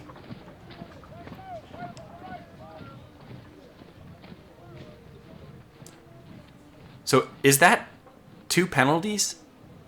Is 10% reloading good or bad? No, of course it must be bad, because marksmen who will reload slower, this is plus 10 firearms, minus 10 reloading, plus 10 accuracy.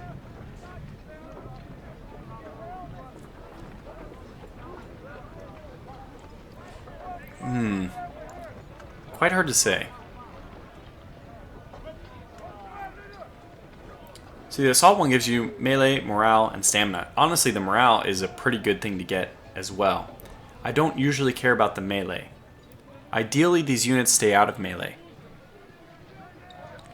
Nikolaj says he always goes firearms. I also always go firearms, but since we have like this public forum right now, it's nice to talk about it. Yeah, IOSW says firearms. I agree. Reloading is probably the best thing you can do. Especially as we get these, well, actually their fire rates, well, this one's fire rate of 40, and I think, let's, how do I not select it for now? What's the fire rate of this guy? 50. Yeah, so fire rate is more important in this case than accuracy, because accuracy is already high. So the relative increase of using the Harper's Ferry, it'd be better to get more fire rate than accuracy. Okay, so in that case, cancel. And we will do this one. So we can't usually choose the first one, discipline, or the one that helps running. Oh wow, so I guess maybe all those... But I do tend to lean towards firearms in the second one. World Hunger says, great stream, mate, but I'm going to have to call tonight. Well, thanks for stopping in, World Hunger. It's kind of a weird thing to say.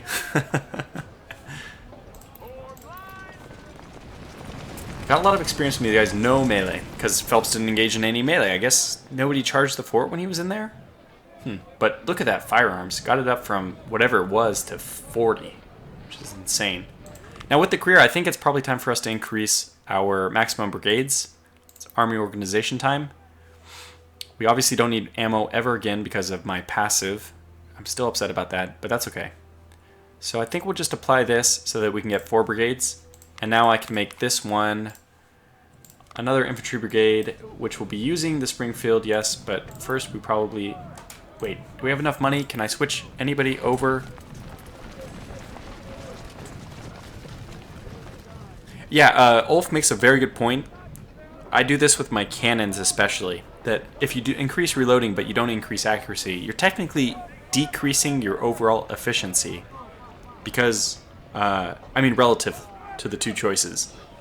Your overall efficiency probably increases like by choosing the perk versus not choosing it because you increase your firearms. But if you increase your accuracy, that means every shot counts more. So that makes your ammunition last longer. Unfortunately, I mean, I shouldn't be saying it. It's a good thing, right, that we have 20% bonus in ammo. That means we probably won't be running out of ammunition very often. So that it's okay that I'm a little less ammo efficient. Nikolaj says 25,000 in supplies and then ammo doesn't matter. But isn't the supply, I thought that was only what goes into the supply wagon. Or does this directly affect... I thought that your career option, logistics, includes how much ammunition individual units carry, but the only thing this impacts is how much is on the supply wagon. And sometimes it's hard to get the supply wagon where you want it. In fact, in Shiloh, you don't even know where your supply wagon is. Sometimes it's not on the right map.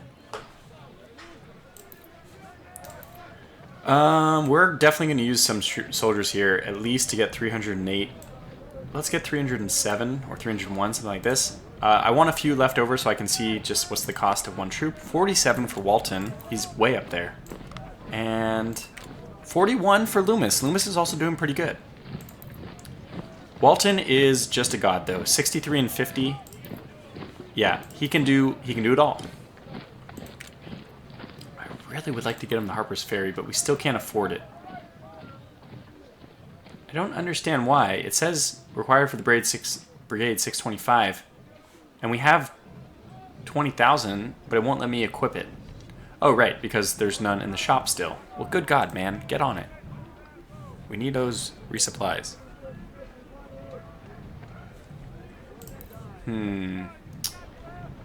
Well, we have plenty of palmettos.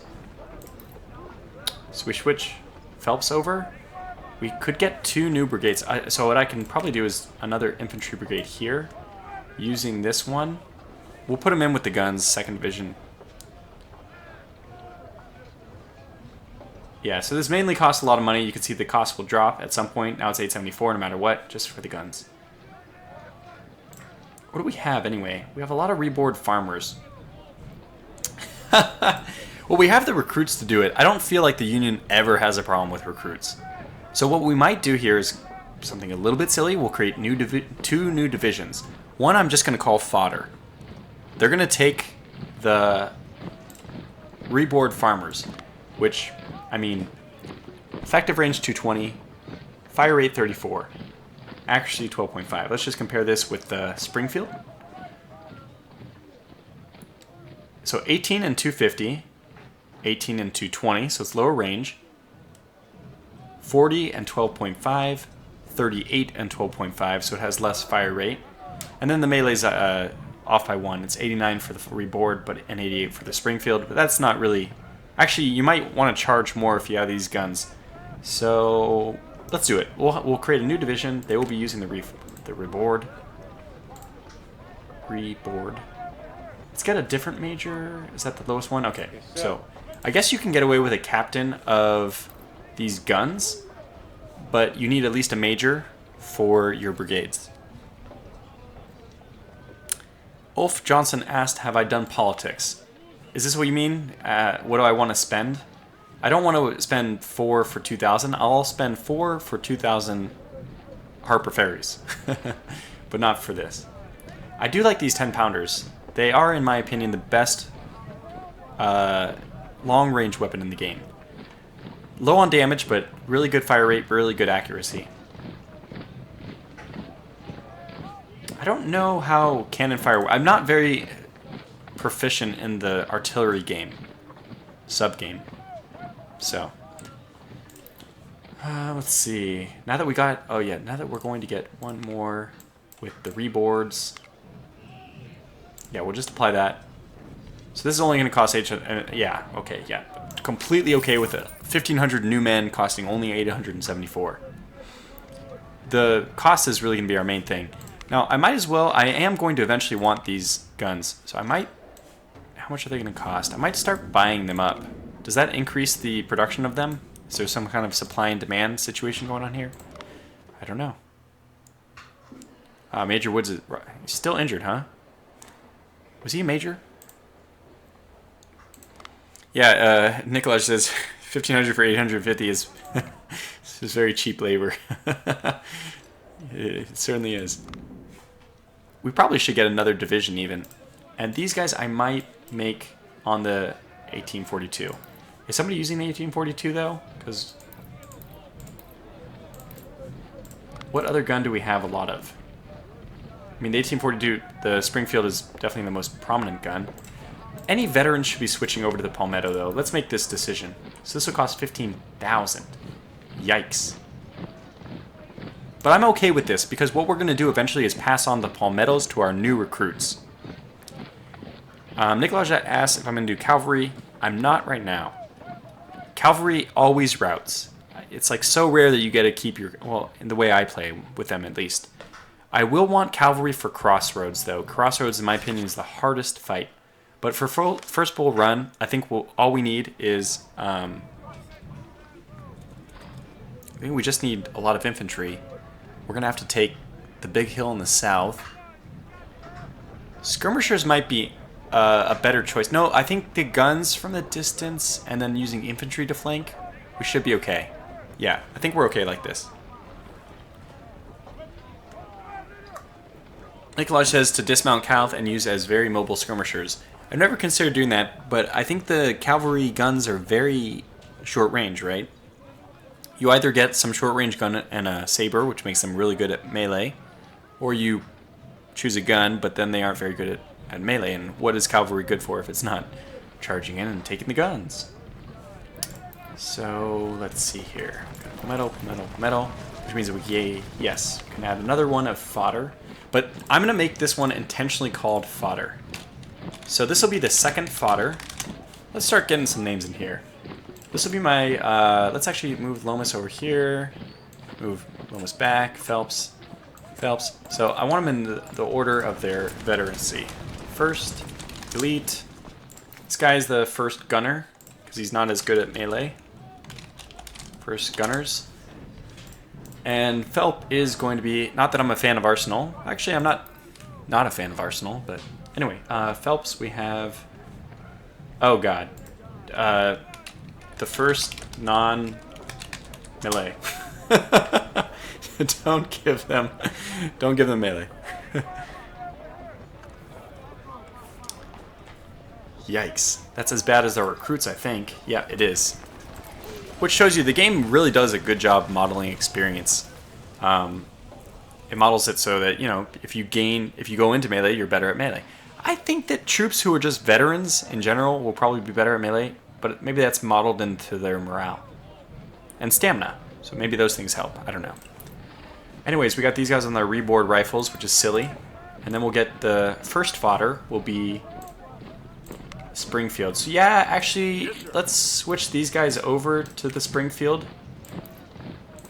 And get these new guys to use the reboard, because if they group up by division, I want the fodder group with their reboard to be part of these guys.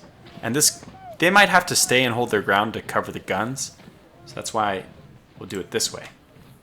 Okay, and then I might as well just sell the remaining 200 in order to have enough money to spend more, because I never want to reuse reboard my rifles again. Now we can get this guy who's on this palmettos. We'll get these guys up to 1400. How much does a single troop cost? Well, let's buy a single palmetto by itself for 13, and let's see how much a single unit in this guy costs. 13. Oh, interesting. So they're not that experienced. So that means this will take 26. This should be 39. It is. Very good. Get them up to 1400. Gonna want some sizable troops for first bull run. And now the first elite will get these guys as many as we can. Oh my god, they're so expensive.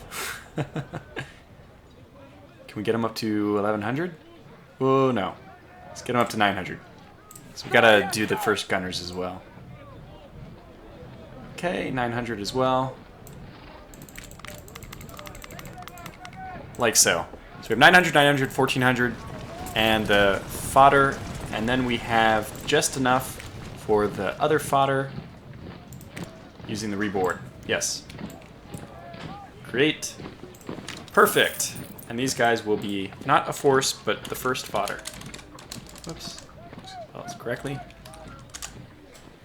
Nikolaj says, get guns from political points and sell them. Okay, so I've done the math on this. Each one of these political points should be spent for, if you redeem them for cash, you get about 4,000 per. So it's only good to do these investments if you're getting about 4,000 per point worth. So these 6-pounders, for example, let's just take the math. Why not? Just real quickly. 6-pounders. 849, let's just call it 1,000. We'll make this very rough math. So it's 1,000 each, and you get Now I need to be an army to access this. I don't know why this disappears for the other ones. You get 6 ones for, that's 6,000 worth for 4. Well, 4 times 4 is 16, or sorry. Yeah, no, it is 16,000. And we're only getting 6,000, so that's not a good trade. I don't think these are good because these guys are 5,000 each, and you're spending 4, so this is only terrible. 16,000 is only getting you 5,000 worth. The palmetto is 2,000. That might be the best deal. They're 13 each. Let's just call it 10 because I'm going to do really crude estimates here. So this is actually worth 20,000, which means that, yes, this is a good purchase. But the best purchase, I feel, is a different gun, not these palmettos. No morale effect. I don't think we would take a morale effect. Let's save our reputation for something better, because we have all the guns we need. We don't care about these troops using the... They're just new troops. We only care about outfitting them when they become veteran units. So let's wait for that to happen. Okay, so we have our first elite, our first gunners, our first non-melee, and then our first fodder. Oh, bus and taxi driver, I missed your comment. Oh my god, it's my first Tortuga live stream. Well, welcome, buddy. Nicolaj says, effects of saving points. I don't think there's any effect of saving the points. Oh, well, yes. Technically, when you spend the points here, it also is deducted from your reputation. If this drops low enough, you have a negative morale effect. And I assume if it goes high enough, you have a positive morale effect. But I've never gotten there. But if you spend your points, you lose...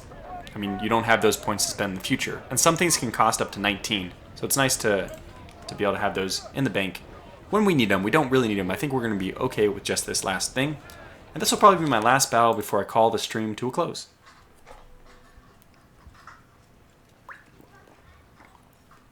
Let me just actually check. You know what? We've been streaming for a little while here. Let me take a quick break. Just a 5-minute break before first bull run. So we'll be deploying to first bull run in a moment. So I'll be back in. I just got to take a bio break and get something to drink.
All right, we're back. I like IOSW's comment. Historians will scratch their head at these brigade names. Yes, nobody wants to be a part of the first fodder. So I have to say, we have an interesting situation here. In my first attempt at first bull run, I got a draw. It's going to be a challenge, a fun challenge for me to get a victory in this one, but I won't hold my hopes up. We might not get there. Because I know that the AI does scale its army to yours, which is unfortunate. Okay, so actually if we take this out, we can see what we're going to be in charge of by itself. We have some scouts, so I'm sure I'll lose. First Ohio, second Ohio, first New York somewhere. No, second New York. We have some guns. We have Sherman. The Scourge of the South. Keys. And more guns. Okay. We'll see how many of this remains. As always, I put in the ones that you don't retain. The units we don't retain, I do tend to throw them away pretty cheaply. Especially if I can gain some advantage from my own boys. So the rebels are guarding the Manassas Railroad Junction with strong forces a few miles eastwards from this location. This is our first objective. Bull Run River is defended by several CSA brigades, and it is risky to pass. It is advised to initiate a feint attack at this bridge with a small amount of regiments. They do call them regiments.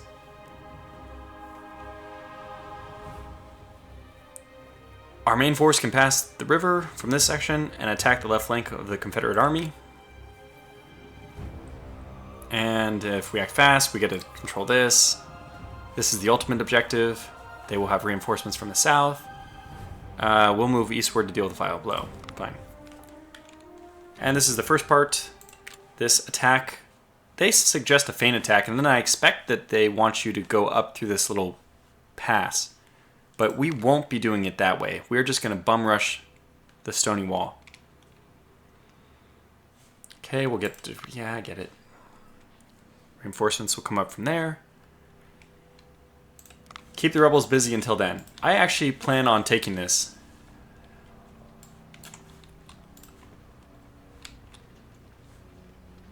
Okay, let's get these forces nice and close.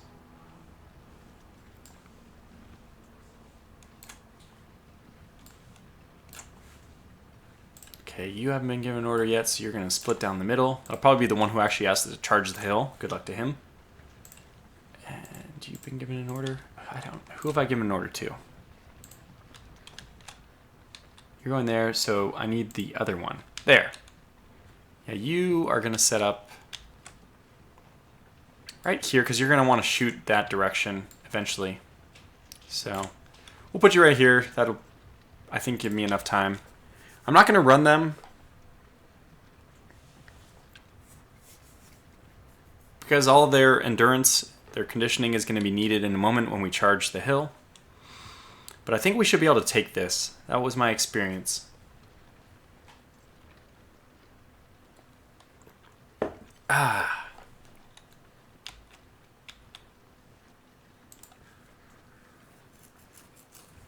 Let's see. Did I miss any comments? Yeah, Ulf talked about how he's at the end of the Shiloh. I had a tough time with Shiloh.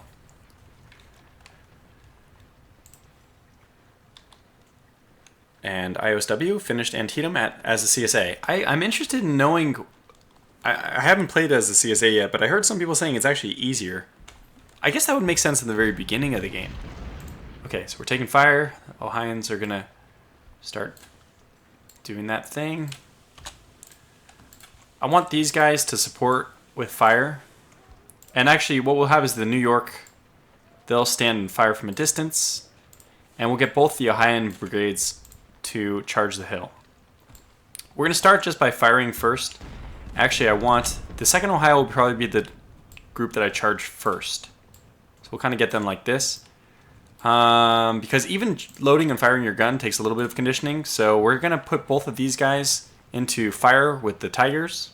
The first Louisiana Tigers. So once they get into range, we'll just start letting them fire. Okay. They claim they're gonna... Oh, they're loading. Very good. Are you guys loading? And then once this happens for like a few volleys, obviously we have absolutely no cover here. But this is giving the other Ohioans a little bit of time to rest themselves, and pretty soon we'll just be charging up the hill.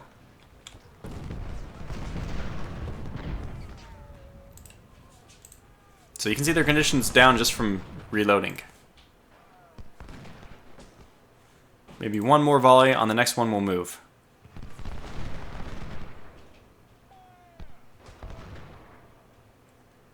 Waiting, waiting, here it is, they're loading, they're firing. Our number's dropped. Go.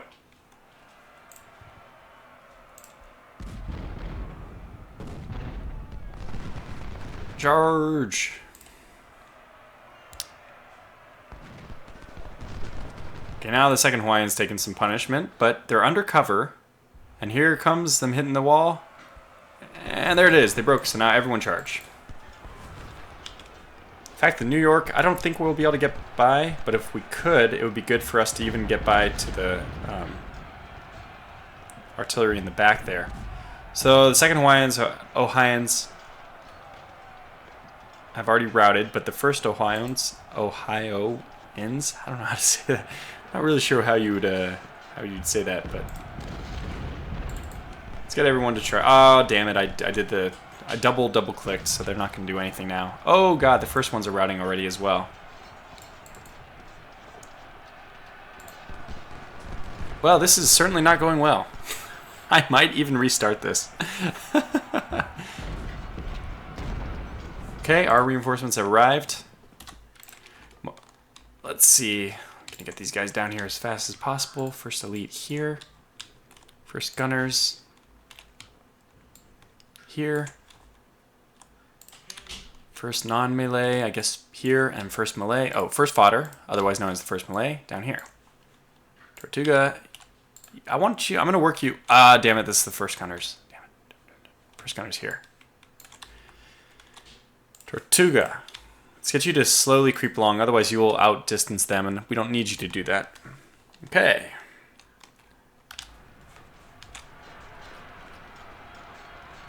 Come on. If we lose all three to this did not happen. It's kind of inconceivable. This is not good. This? No, it doesn't look good. Oh my god, we lost all three. Well, let's see what we can do about it. Let's just try to push on. Okay, so this is what I mean. I want Tortuga to stay in range of them, so just keep encouraging them slowly. Well, I would not have guessed that this would have happened. I kind of like the fact that the cavalry is deciding to come in. I won't mind killing them. Well, that is very unfortunate. That is extremely unfortunate. I don't really know what to say. That did not happen on the... Actually, I've played this... I think I did this... I restarted once in my own campaign, and then I did it twice, and it worked both times. Ah, what? Have they... Are they leaving? Have they fled? Or do we just lose vision? Nope, they haven't fled. They have not fled. Okay, Tortuga, continue moving up. Probably can get these guys to run. The good thing is that we will be drawing all their... Let's see. First fodder. Yeah, these are all mine. These guys all to run. We will be drawing all their forces to the east in this... Oh god, what are you guys doing? You're really aggressive. We are flanked. There's nobody flanking you anymore. Oh, they're probably being shot by the cannons.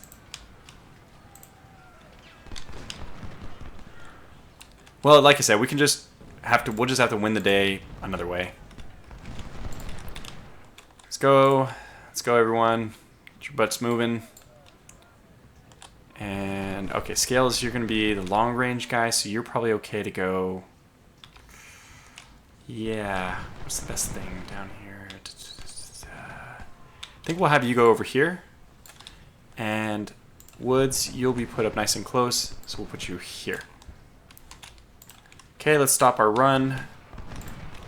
We'll just sneak into the last little bit. Tortuga, move up with your troops. Second fodder can keep running for a while.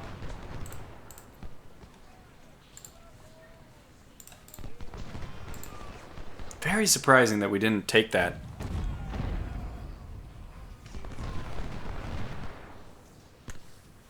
Ulf says, I must admit, I can't give the snaky command as you do. Never did the tutorial. Usually never do. That's simple. You just click on the unit and then drag where you want them to go.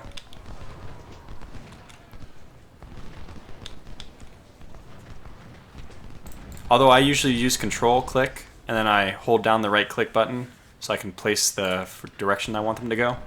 If we're being totally honest, straight lines are faster than squiggly lines, so that's generally how I do it. Although I think they round off they smooth the edges of whatever you're doing, which is good. So let's go ahead and put the first fodder forward, true to their name, with their reboard farmer. poor saps. Who's up to... Okay, you can charge again. Do it. Make it so. Why are you not attacking this? I don't understand. Do you not have the ability to attack? No, you are. Why wasn't he auto-firing? I don't understand.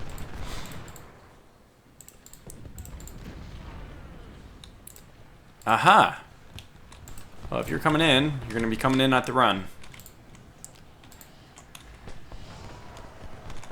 Okay, we're doing another charge. We're exhausted. Rear flanked? How is this rear flanked? These guys might all be dead by the time this battle is not going well for us. Not going well. Okay, we found B in the who's occupying the thing here. First fodder, go ahead and charge. We're just gonna buy time for our other forces, who we'll now start running in order to get the flank on. Not sure if we can flank them, but we will try.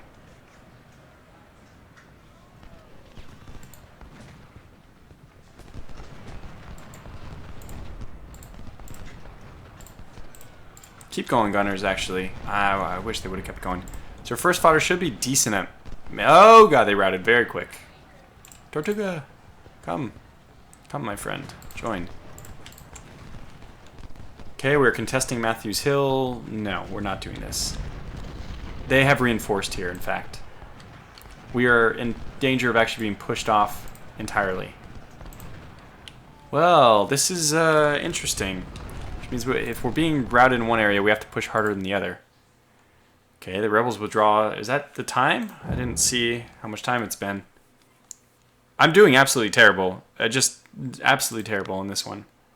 I don't think we'll get a victory. I've seen that charge work on that hill. I've done it twice, and I've seen other people do it. I remember Agrippa did it, and it worked for him. Was not expecting that not to work. So who is the next best melee person? Well, not the non-melee.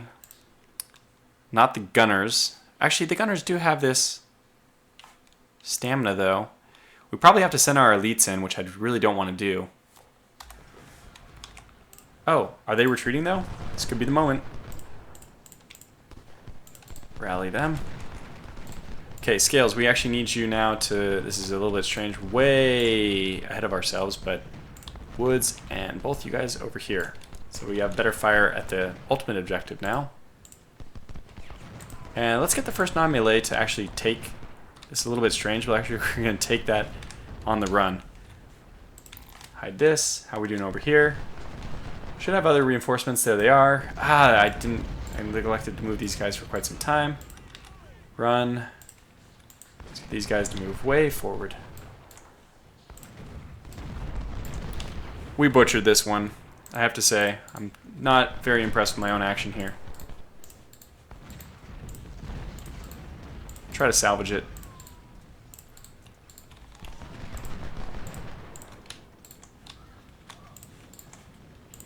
Wow, Wilcox and Franklin just stopped, but I gave them orders to move, like, really far. I didn't, and know why they stopped, actually. Oh, it was probably because when we resumed, I guess when they paused to show what happened. So Hampton's Legion is actually probably not in good shape. They might even be in less cover than we are, because as soon as you touch the water, you're in worse shape. All right, Sherman, over the hill. On the double. Keys you'll protect. Scouts, you might as well go through first. Just take the gun. We'll have them charge already. I suspect that there will be some forces here, though. We only have an hour and 43. Oh, wow. So probably what's going to happen is... Oh, wow. Hey, Nomalay, you're actually doing pretty well. That might have been a little ambitious, though. They're in the water, so we will... I'm actually going to let this engagement happen for a second, and then we'll fall back the moment the next group comes. We got to get everybody lined up, and we're not ready for that quite yet. Okay, what's going on here? We want Sherman to charge a second gun. Just come on up. They're routing, and Sherman should route the second gun before it has a chance to ruin everything over there. Keys, go ahead and start flanking this side. So that's what's going to happen to these scouts, but I am putting Sherman on that. We actually want somebody to detach skirmishers. Who has a lot of people? Franklin has the most. So let's detach these guys' skirmishers. Keep them moving forward, though. Their skirmishers... Wait, I have their skirmishers? No. There. Just going to protect my flank.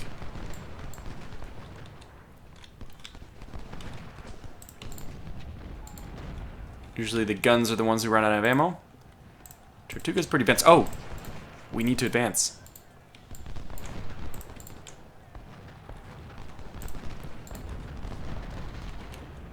Okay, we're winning that.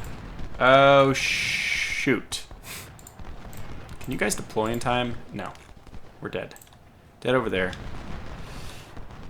This is what I get for trying to do things just a little bit too quickly. But we'll try to get over there in time to save the guns. It's obviously not a good situation. Second fodder is doing its job. Are these guys... Yeah, they have Springfield, so those aren't like terrible guns. Hopefully we'll invite these guys forward, but what we'll do is attack the flanks. Franklin on the double here. Go absorb the fire, Franklin. Wilcox, what are you doing, buddy? Keep moving. Okay, we're in melee, and they've routed one gun, they've routed the other. Come on, Sherman. Save them. Ah, no hope. Okay, so it's an exercise on how to not play this one. We can still win, though. It's not undoable. It's just I absolutely hate everything that has happened so far.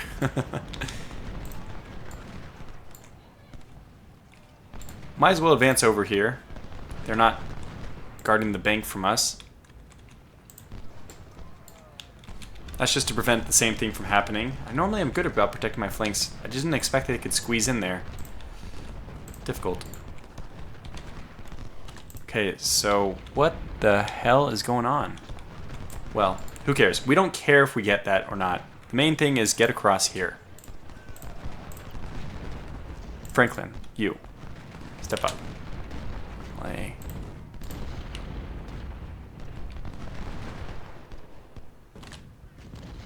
So it's even five. I would much prefer for us to be in cover. Wilcox is now in the opposite of cover.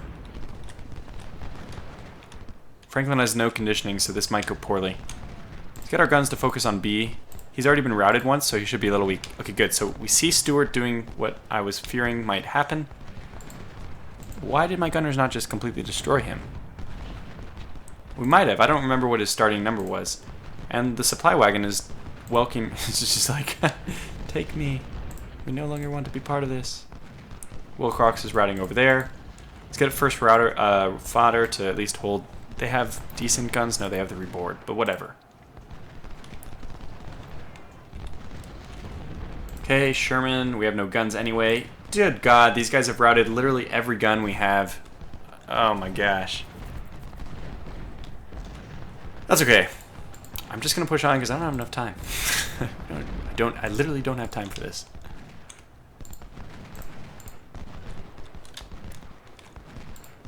Well, go pester Stuart. No, we'll just get the scouts to do that.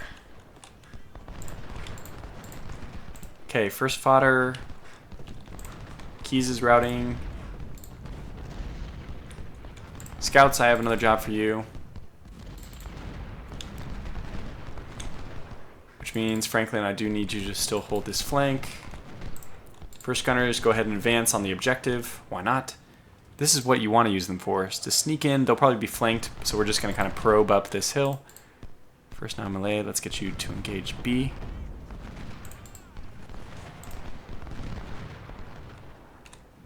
They've taken cover in the woods here. We want to avoid this, so let's shift. Fall back and shift.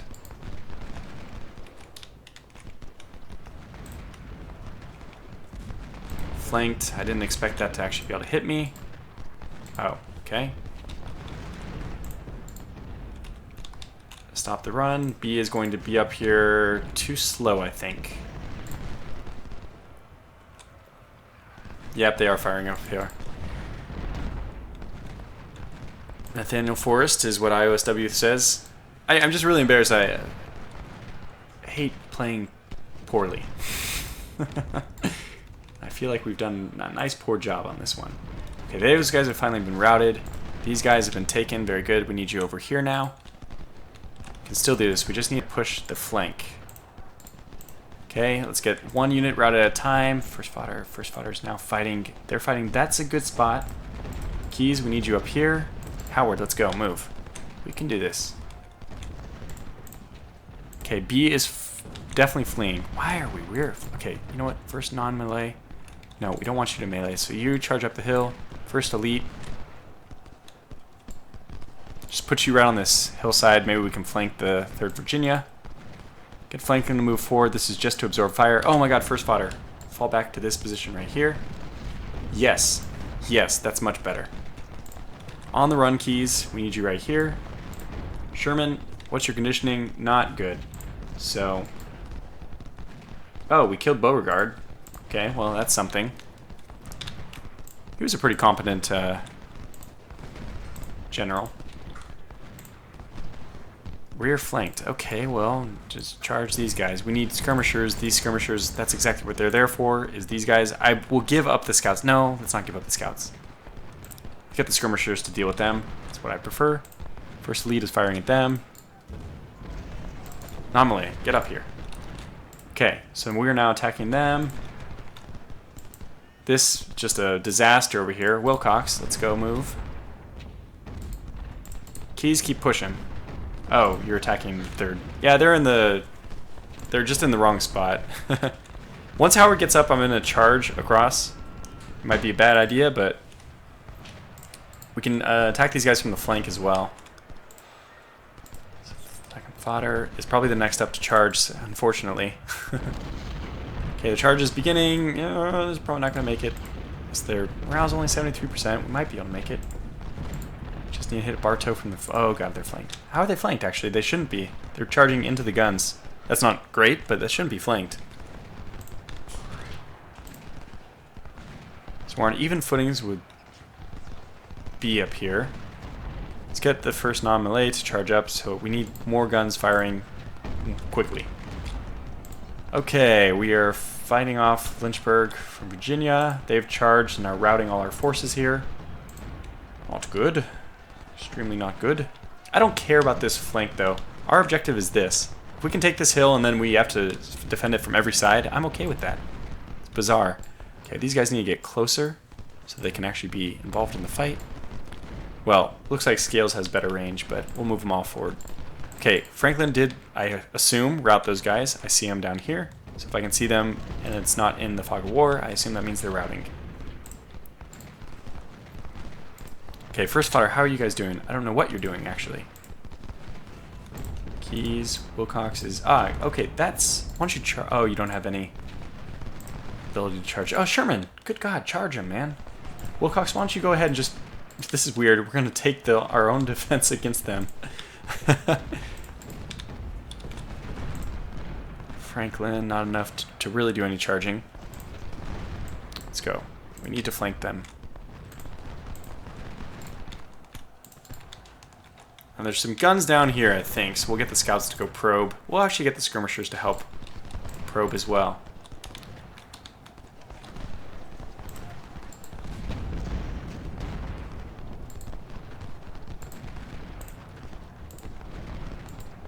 Franklin up to 38%. Sherman, oh god. Fire at these guys. Now, we can't take this. They're on the bridge, so that should be good. Okay, let's see if we can hold there. Who has enough? Second fodder is ready to go. Ready fodder for the cannon. Alright. Give him hell. Howard, what are you doing?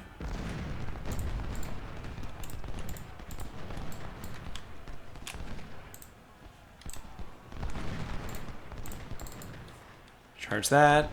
Have the skirmishers just move around. So they do have a lot of people on the hill. Sherman, what are you doing? Just fire at this guy. It's not a complicated situation.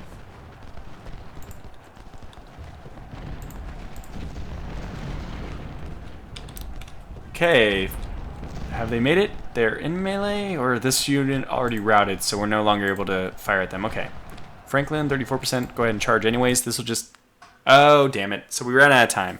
At this point, they recommend we should defend our position and not advance further. Well, that's not going to be how we're going to play this. We're going to take the damn hill if we die trying. So, let's see. Anybody who has the ability to charge, which is nobody. It's going to be another draw, damn it. In fact, right now, we haven't even inflicted 15% more casualties. This has just been a horrible mission. A horrible mission. Which is quite unfortunate.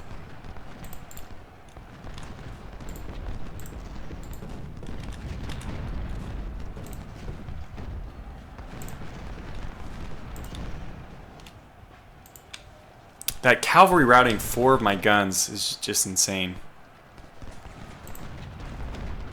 A very good move, but just quite unfortunate.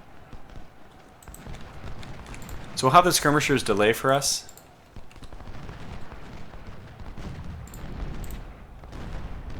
Okay, Jackson's going to get himself killed, I guess. Wilcox, I don't know what's going on down there. We probably won't win that one, but you're needed elsewhere. Everyone up the hill. Up the hill.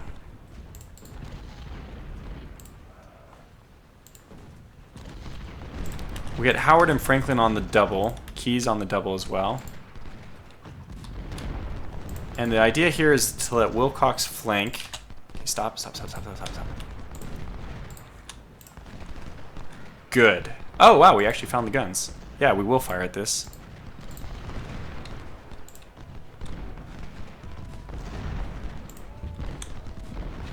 Okay, scouts, we're going to need you to do something desperate, brave, and stupid. That's what brave stands for anyways, right? Something stupid. Okay, you're moving up. You know, we have great cover down there, but it's not where the objective is, unfortunately.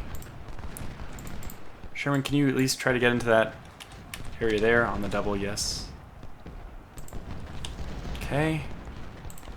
They are charging us.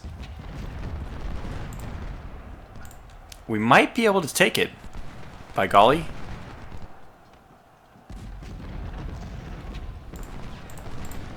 The elite, let's have them move up.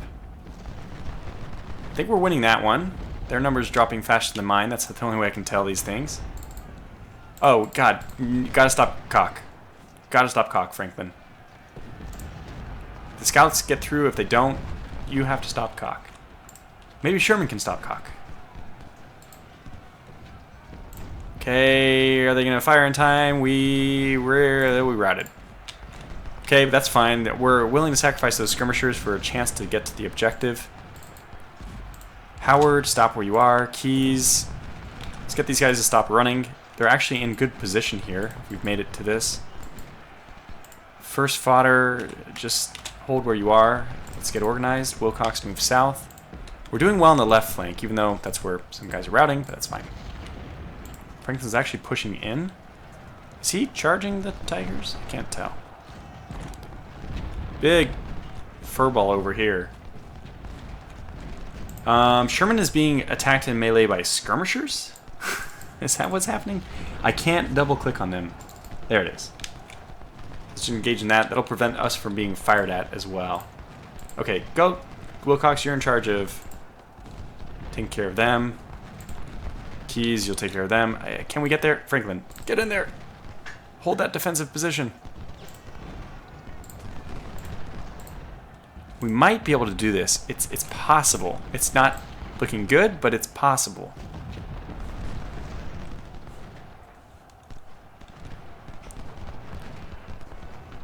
Oh my gosh. Well, Keys and Cock are both in bad shape. Gonna get these guys to fall back at the last minute, I think. Oh, no, they're not responding. I'm hitting F. It didn't respond. Okay, fine. Well, Franklin did get into position here. That's good to know. Okay, first fodder, can you... You're in good shape, actually.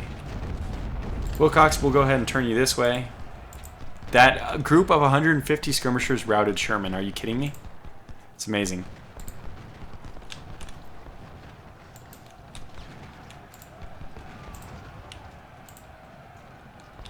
Oh, we're going to fire again. That should be enough to rout them. Oh, they took out the first gunners. Damn it.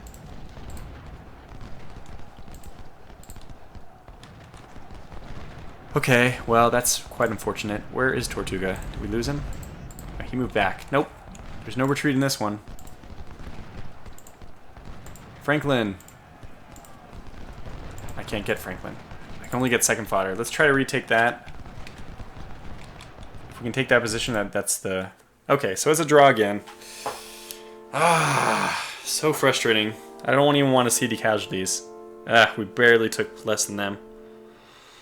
Well, that's first bull run for you. I haven't quite figured out how to crack this nut. It's not bad. They don't expect you to win, so they give you a lot, even for just giving a draw. That's going to call this stream to a close. So... I will eventually do a campaign on this, and I'll probably practice a little more. I'm waiting actually for just one more update until I do the campaign, at least. So, we actually got quite a few... We might have actually come away nice from this because our soldiers are going to be in really good shape. Let's see how they did. So, wow, 800 to 230. So, first non-melee did great. 900... That's also a good stat. 640, well, not as good, but they were already pretty elite. Oh, wow. So they did really well as well. Oh, those are my elites, too. How did second fodder do? They lost their commander, but yeah, he was a young guy. 1,000 kills, my god. IOSW says, try CSA, troops less likely to rout and break. Yeah, I think the CSA is... It probably fits my style of play better too because I like small, condensed, elite units. It's kind of what I'm going for with these guys already. Good, so we actually can choose between endurance. I have a question. Which one do you guys normally choose for this? Discipline or endurance? The morale from discipline is probably really good. But I don't actually know how morale is factored into the game. And sometimes it seems like your troops are so low in endurance, that's why they rout. If we remember even just this last battle, First Bull Run, we had so many occasions where we couldn't get troops to move because they had no endurance. Ball and Stalin says endurance, so he would go with endurance. Yeah, I mean, they both seem like... This is a very well-balanced game, I have to say. I haven't found any options which stand out as the best.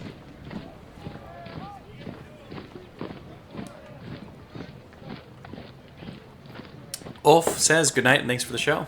It's good to see you, Ulf. Yeah, so I don't know which one I would go with these, because it's always nice to have morale, but maybe efficiency is really the best thing to get, and morale is not as important, so stamina and speed. I mean, speed is great, too. Yeah.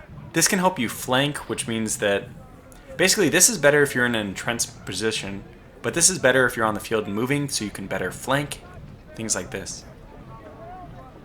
Still, it's a hard decision to make. What are you going to be doing more of? Sitting in fire rank or endurance?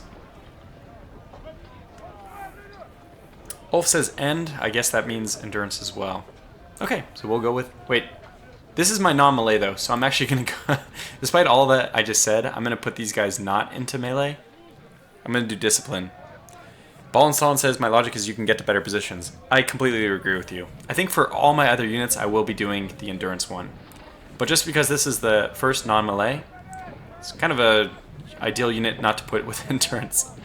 It's better for him to get the morale boost. I guess I've never read this. This rating determines morale, regeneration speed, and endurance to combat shocks. Efficiency and melee strength become lower when morale decreases. Okay.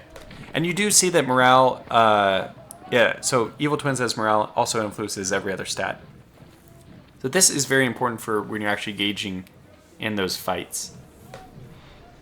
This is really, I love that it's a nice balanced decision. There's no obvious answer. That's great. Oh, it looks like Bobby Woods is back. Well, you can replace this person who just died. Okay, so there it is. The exact same situation I had in my own personal playthrough. We weren't able to improve. But I think that happens when I'm like myself, I'm getting a little battle fatigued. It's not that 2 hours of streaming is that big of a deal, but you start making reckless decisions on stream just to keep up the momentum. That's what I find, at least. I'll probably be much more happy in my personal playthrough, which I eventually do, to take things very slow in that campaign. I need to figure out if that first bridge crossing that we did, the one that failed and I think set up the entire thing for a failure, I'll have to think if that is actually the right way to go, or if you should flank. But I've been successful with that 2 out of 3 times. I don't know what went wrong on the first one. Probably I just need to not shoot at them from a distance. I just need to line them up just outside of gun range and then send all 3 charging in at the same time. That's what I'll do next time. I'm pretty confident that'll work. Oh, first gunners also. So the first gunners, oh wow, will get reloading firearms for these guys as well. So I've got 2 2-star units. Damn, I wish I wouldn't have selected that. I actually want to see, I've never even looked at the 3rd tier, but we'll look at that later. So that's going to conclude. I'll be in chat for a little while, but I'm going to call the stream itself. It's just not going to move. I'll probably mute my microphone now. So thanks for everyone who came out. I had a lot of fun. And again, I'll probably be putting up the Ultimate Generals Civil War. That might be in the new year, to be honest. I'm not sure when I'll get to it, because I got a lot of stuff coming up. A very, very, very busy December. The most busy month of my life, I think. So, well, I don't know if I'll be able to start a new campaign. We'll probably just do Pike and Shot, the campaign for that, which has already been a lot of fun. And I already finished the Gettysburg, Ultimate General Gettysburg. Had that unfortunate twist at the end. The last 2 episodes we didn't do as well. I feel like that's just like they have AI scaling in this game, which I don't like. The fact that the AI, it makes you feel like your decisions don't mean anything. If you put more troops in, they just put more troops in. So what's the point of buying troops? I don't know. Nonetheless, I think there was some kind of comeback mechanic in Ultimate General Gettysburg as well, because we had crushed the Confederates so incredibly in the first 7 battles. Arjun Waran says, thanks for the stream. Thank you for stopping in. So anyways, at the first 7 battles of the Gettysburg campaign, we crushed them so severely. I feel like there was like a rebound mechanic algorithm built into the game, where suddenly on episode 8, in day 2's, the end of day 2's battle, I just couldn't hold. I couldn't hold Cemetery Ridge to save my life. So, all right, guys. Well, I'll be in chat, but I'm gonna mute now. So, thanks for coming out, and I'll catch you for the next stream or the next video, whatever it is.